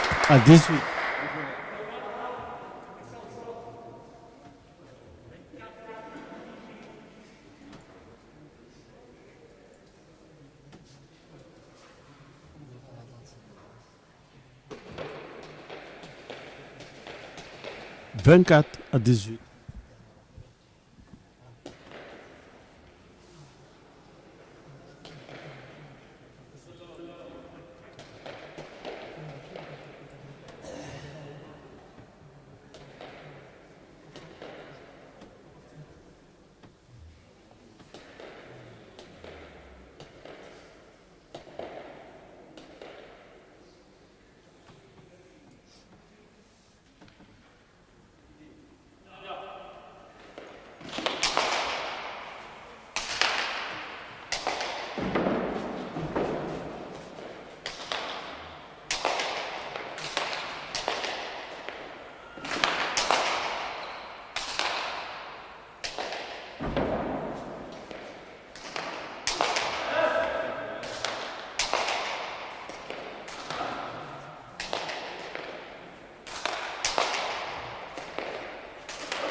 « 19-24. »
20-24.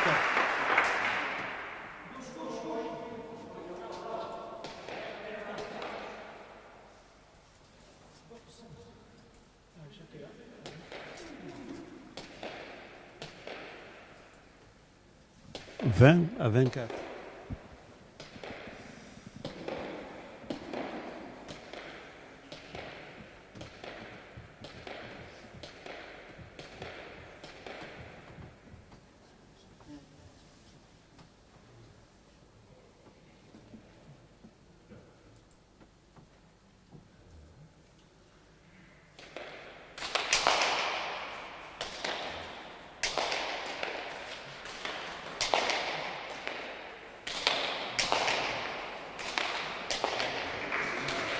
21-24.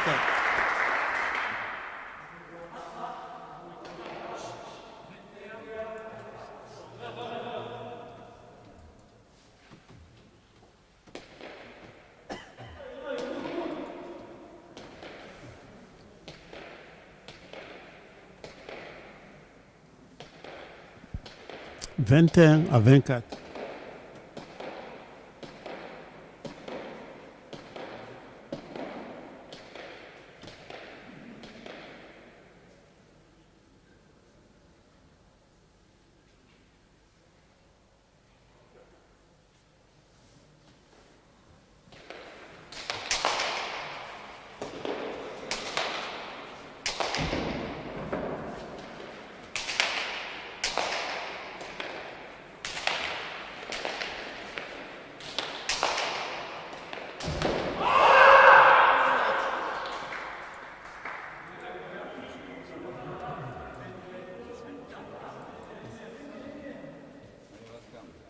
22-24. «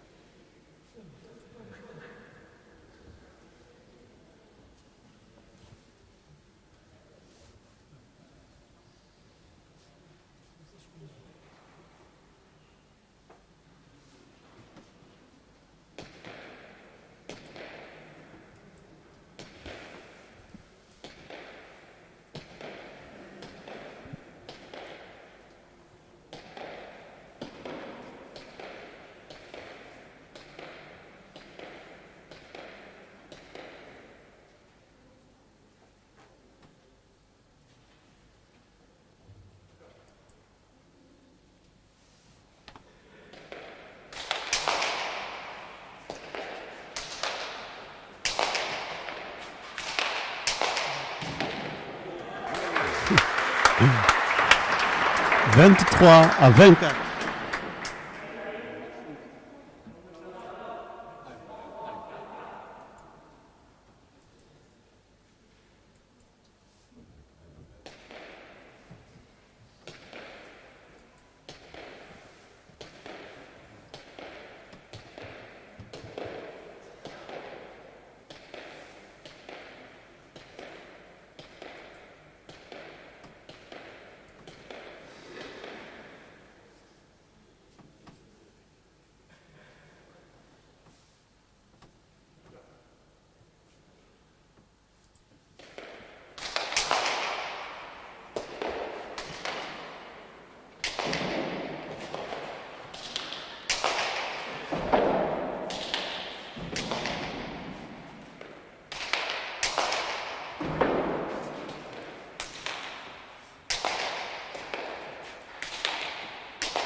24 partout.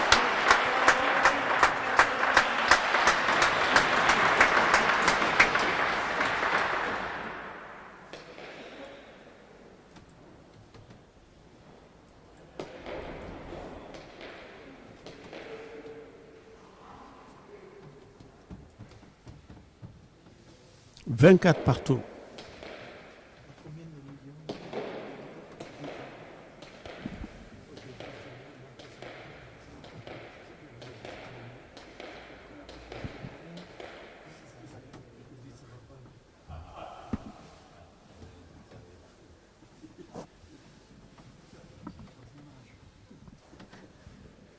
24 partout.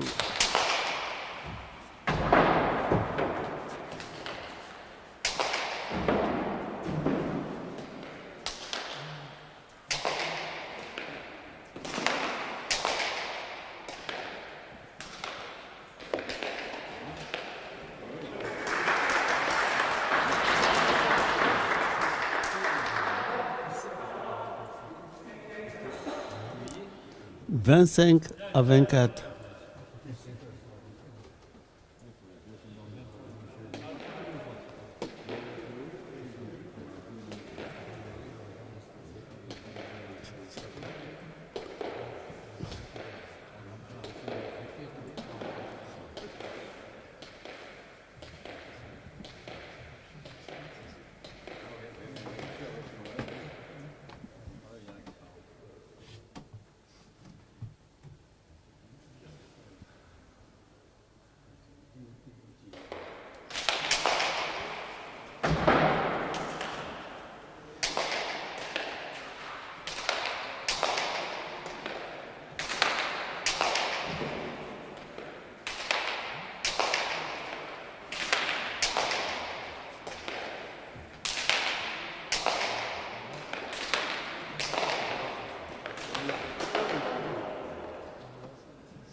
Ados, 25 partout.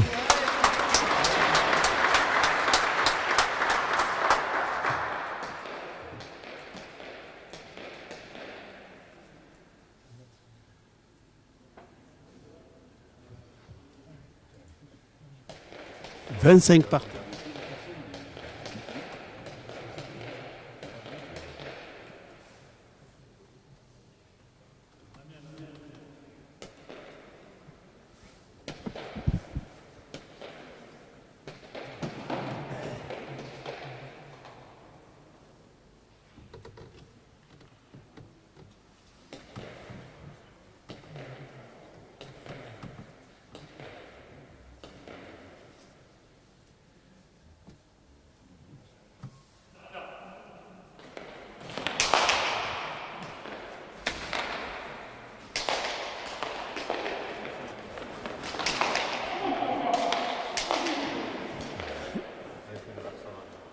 26-25. «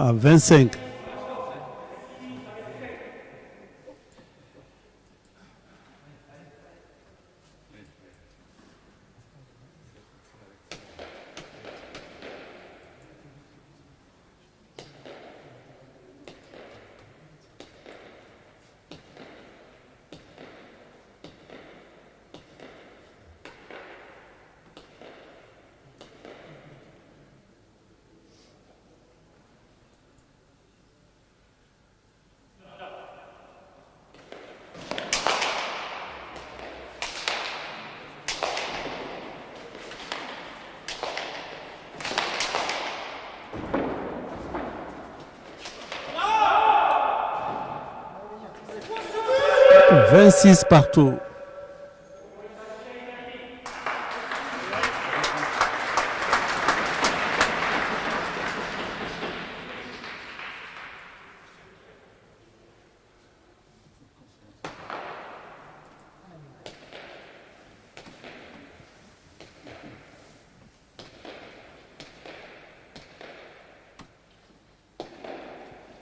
« 26 partout. »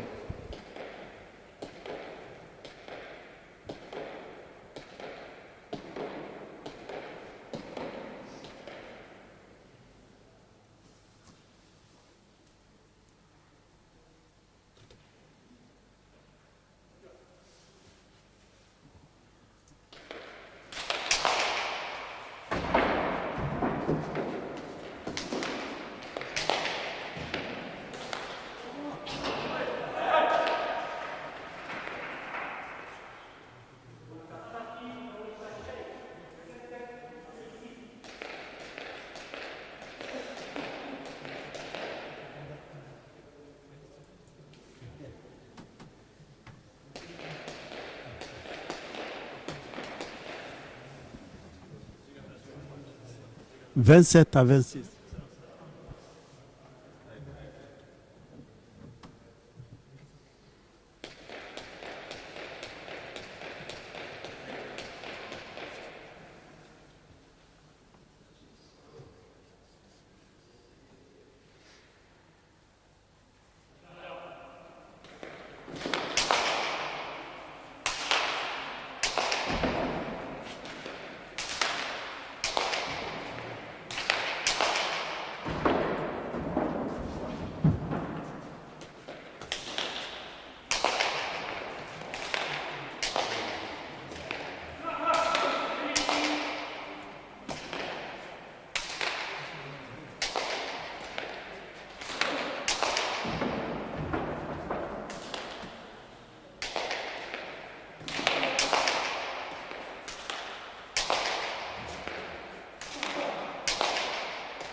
Ados, égalité 27 partout.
« 28-27.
C'est mauvais.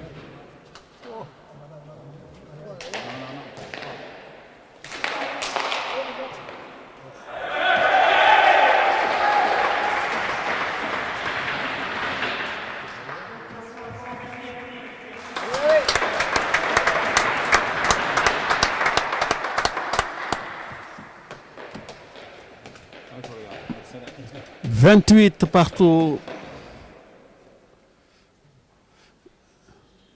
La victoire n'a pas encore choisi son camp. Qui va aller en finale contre STB Parachute dimanche prochain ici au Trinquet Garage de Saint-Jean-Pied-de-Port. Florian Mendebury 28, Benyat Maïtia 28.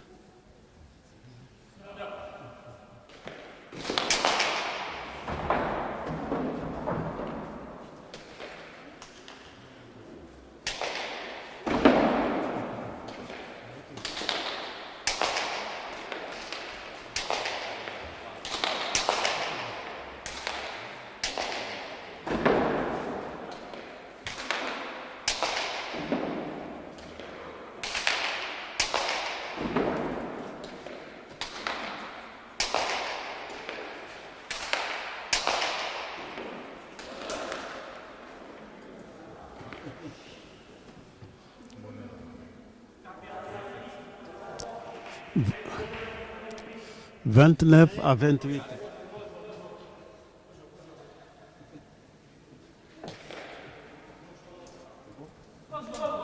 Tempo demandé par Benyat Maïtia, 29-28.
30-28.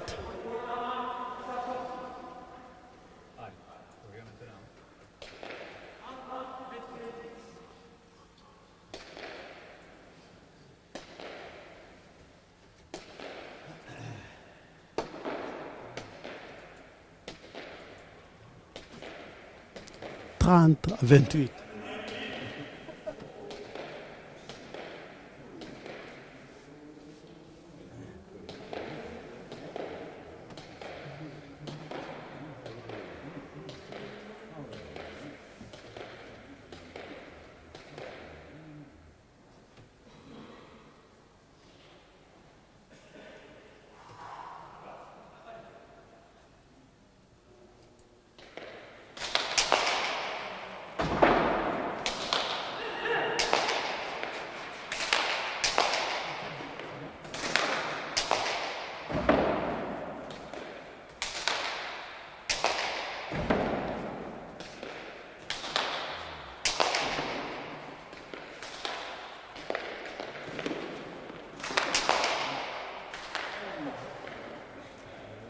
Allez, 29 à 30.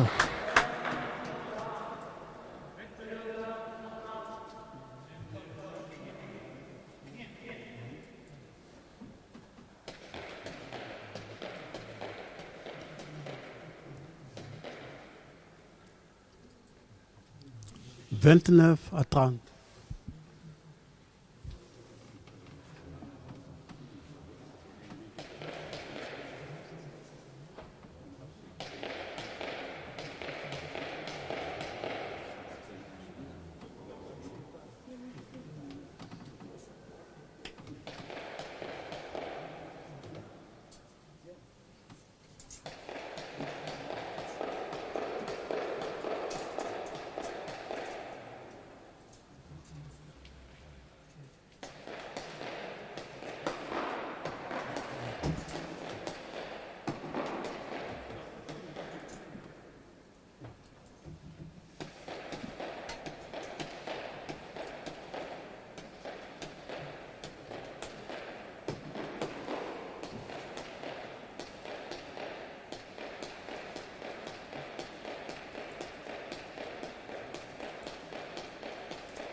Ados, 30 partout.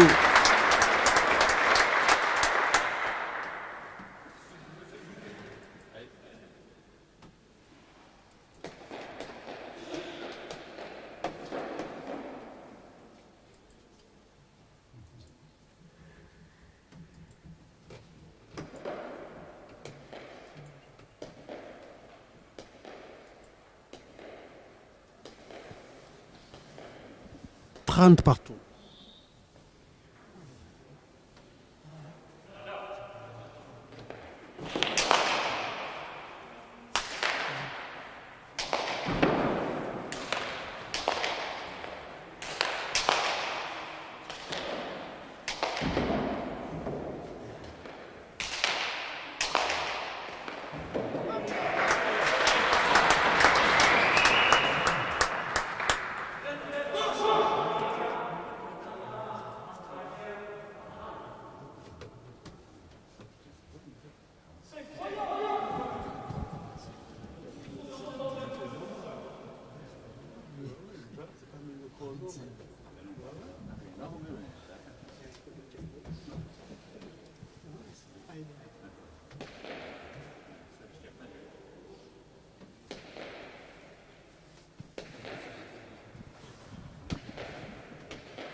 32 à 30.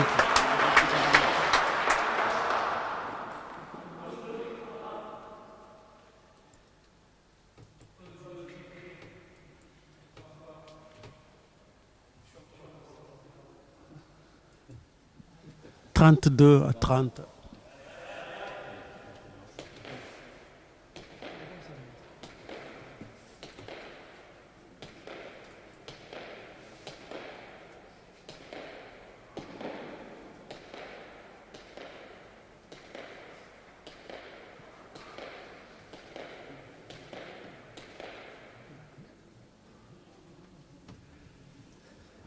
32 à 30.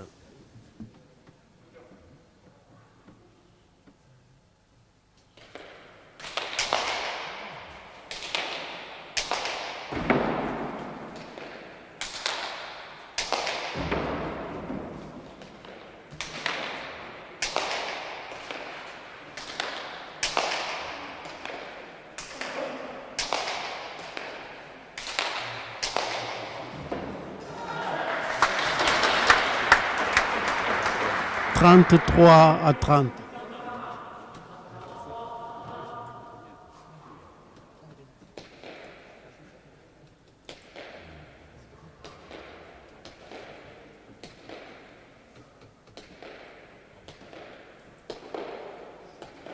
33 à 30.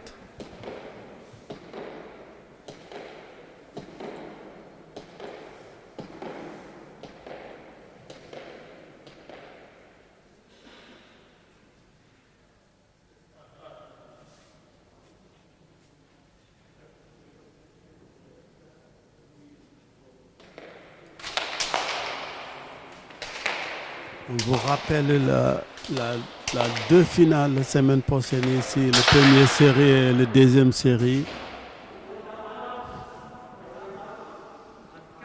34 à 30.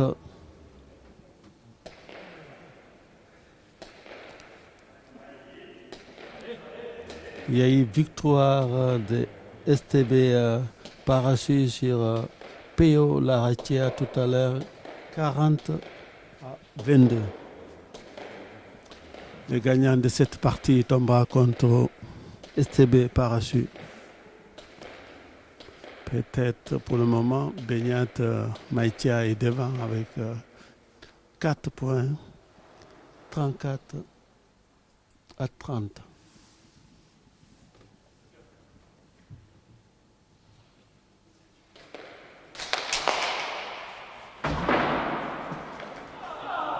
« 35 à 30. »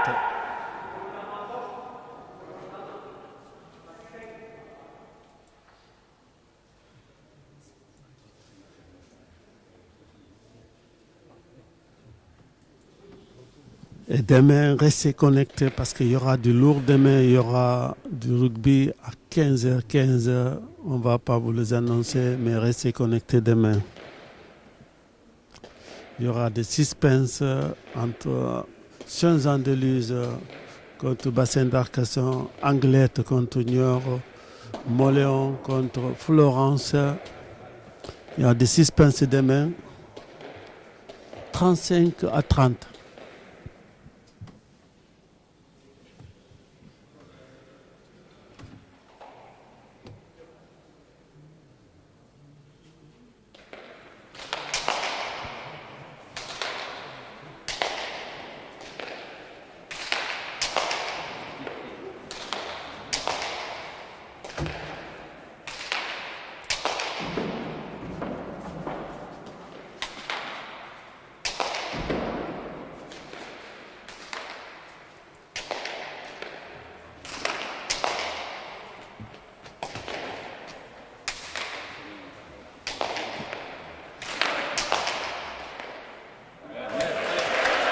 « 31 à 35. »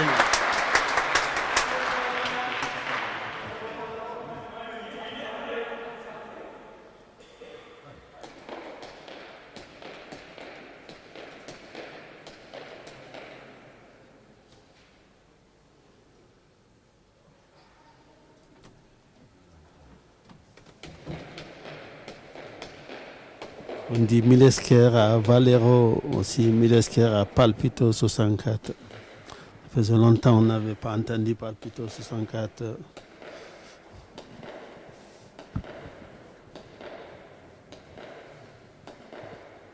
« 31 à 35. «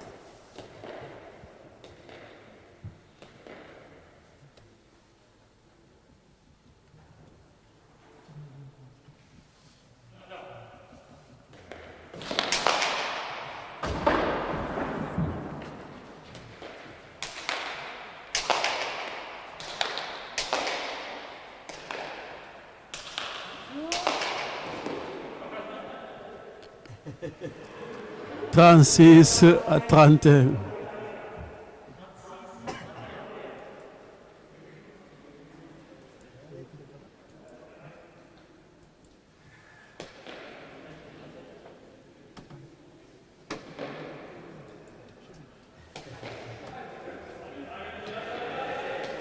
« 36 à 31. »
37 à 31.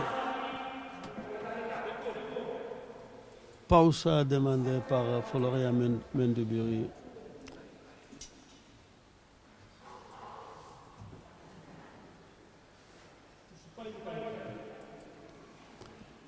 37 à 31. »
37 à 31. «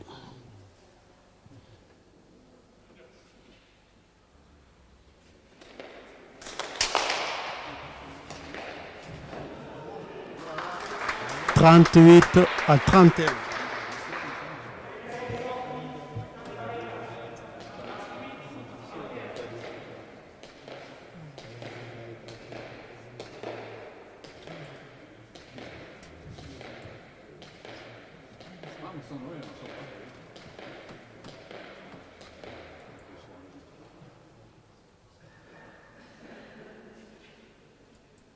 35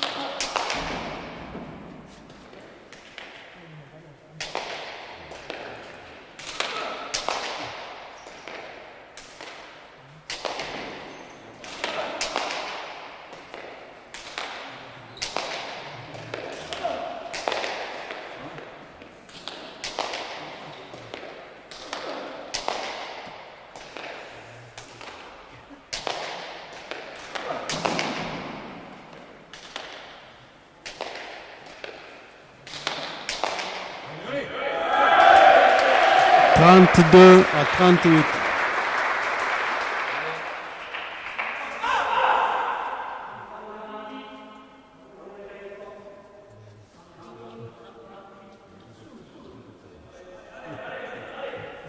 « 32 à 38. »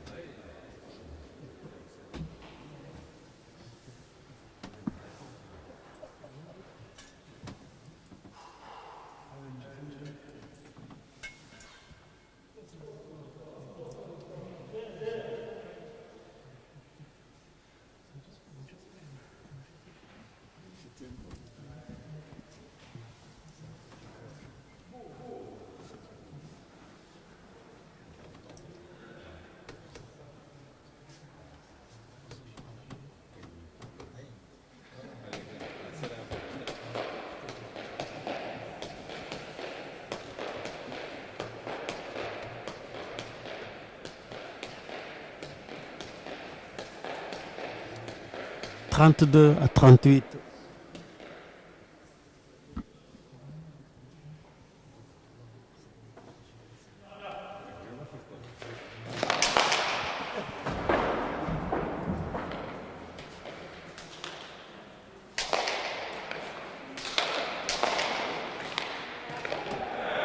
« 33 à 38. »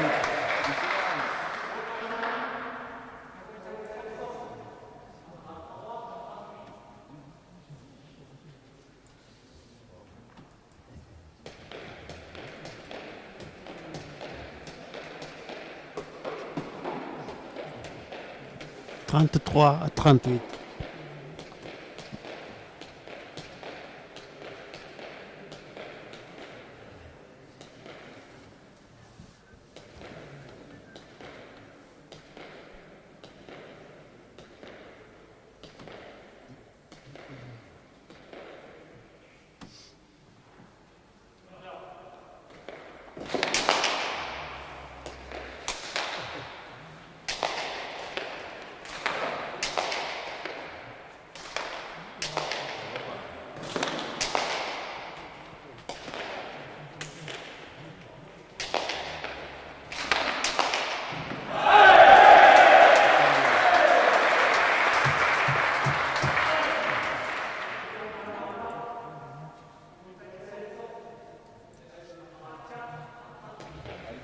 « 34 à 38. »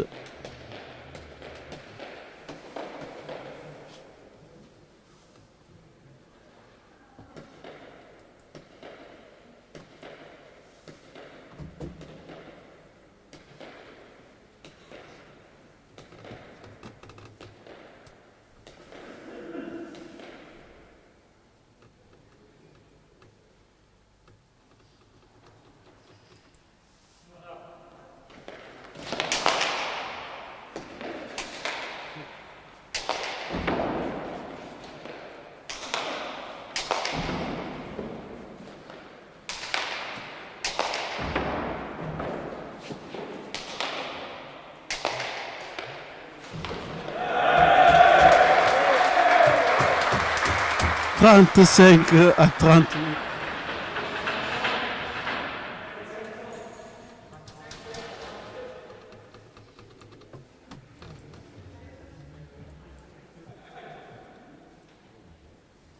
Beñat qui menait 37 à 31 se voit avoir 2 points d'avance. Kassou.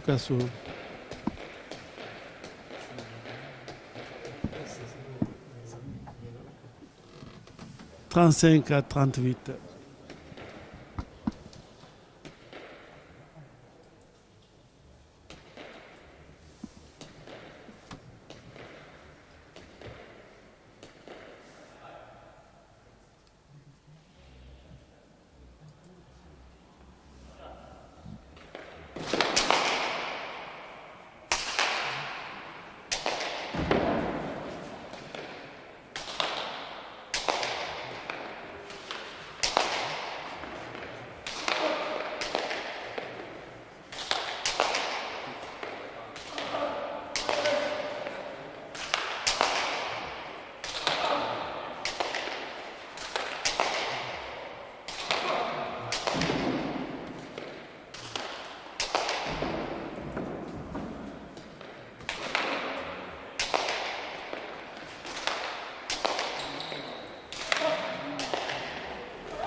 36 à 38.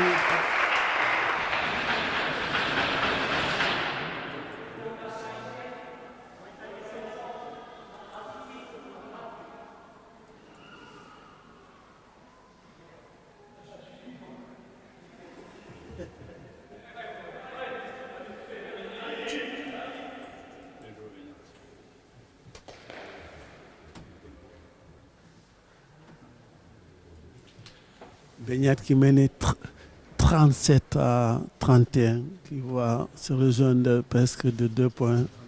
Ouais.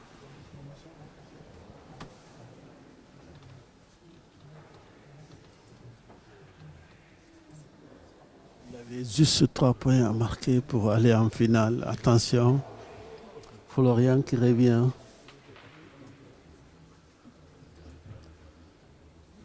De 2 points. 36 à 38.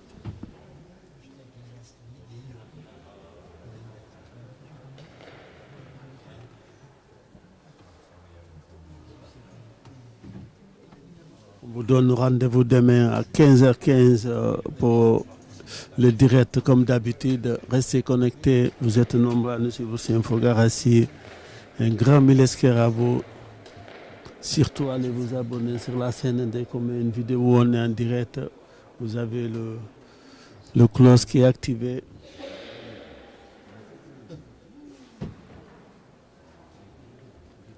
« 36 à 38. Cette partie, toi et moi, parce que depuis le début, on n'a pas marqué. Il y a eu beaucoup d'égalisation. Toi, tu joues, tu gagnes, toi et moi, jusqu'à maintenant, 36 à 38. Peut-être on aura 39 à 40. Ça risque, probablement, c'est possible.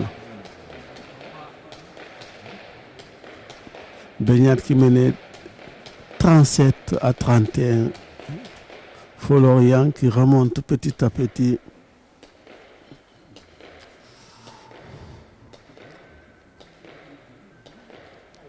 Si vous n'étiez pas là tout à l'heure, la première demi-finale, il y a une qualification de STB Parachute.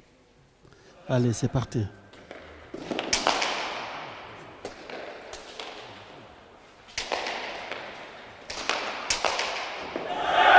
Allez, 37 à 38.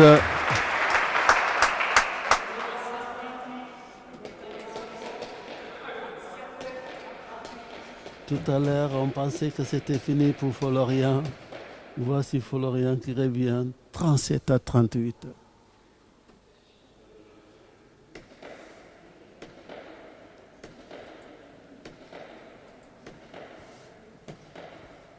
« 37-38.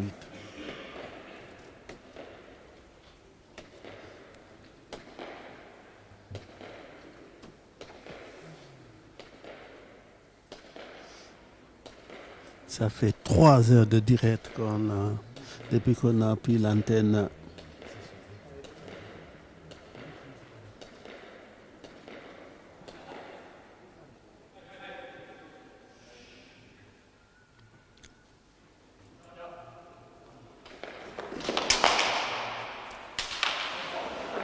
Aïe, aïe, aïe, tout à refaire pour Beignat, 38 partout.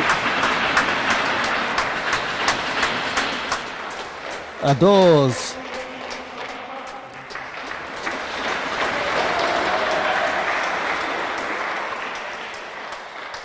38 partout.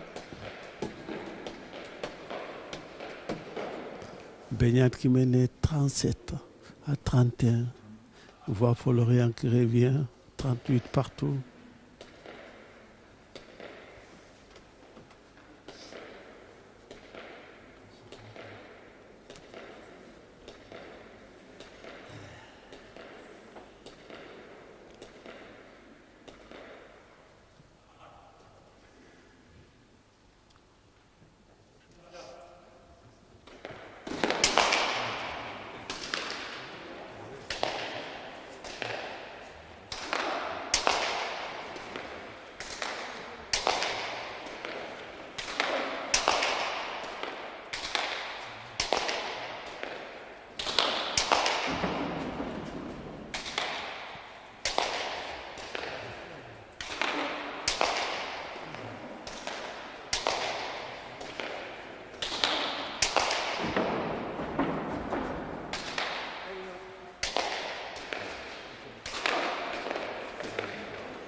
Aïe, aïe, aïe, aïe, aïe, dommage. 39.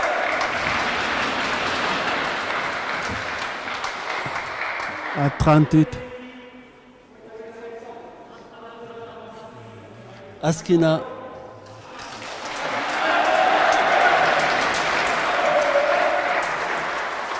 Florien, il ne croit pas. 39 à 38. Comme cas, tant que ce n'est pas fini, rien ne fait encore. 39 à 38. Nous, tout à l'heure, on disait que ça y est, Benyati va gagner facilement. C'est fini la partie. Voici Florian qui a une pelote pour aller en finale contre SCB par la suite. Est-ce qu'il va réussir ou Benyati va reprendre la main? 39 à 38.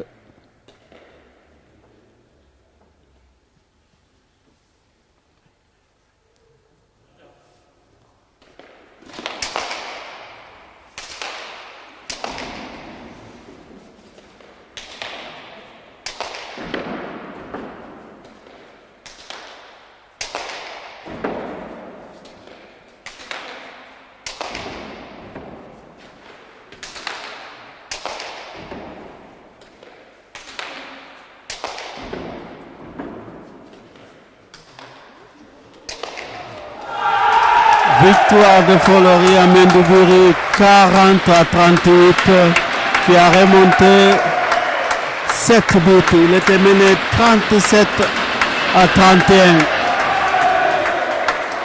Milesker, on se retrouve ici pour la finale.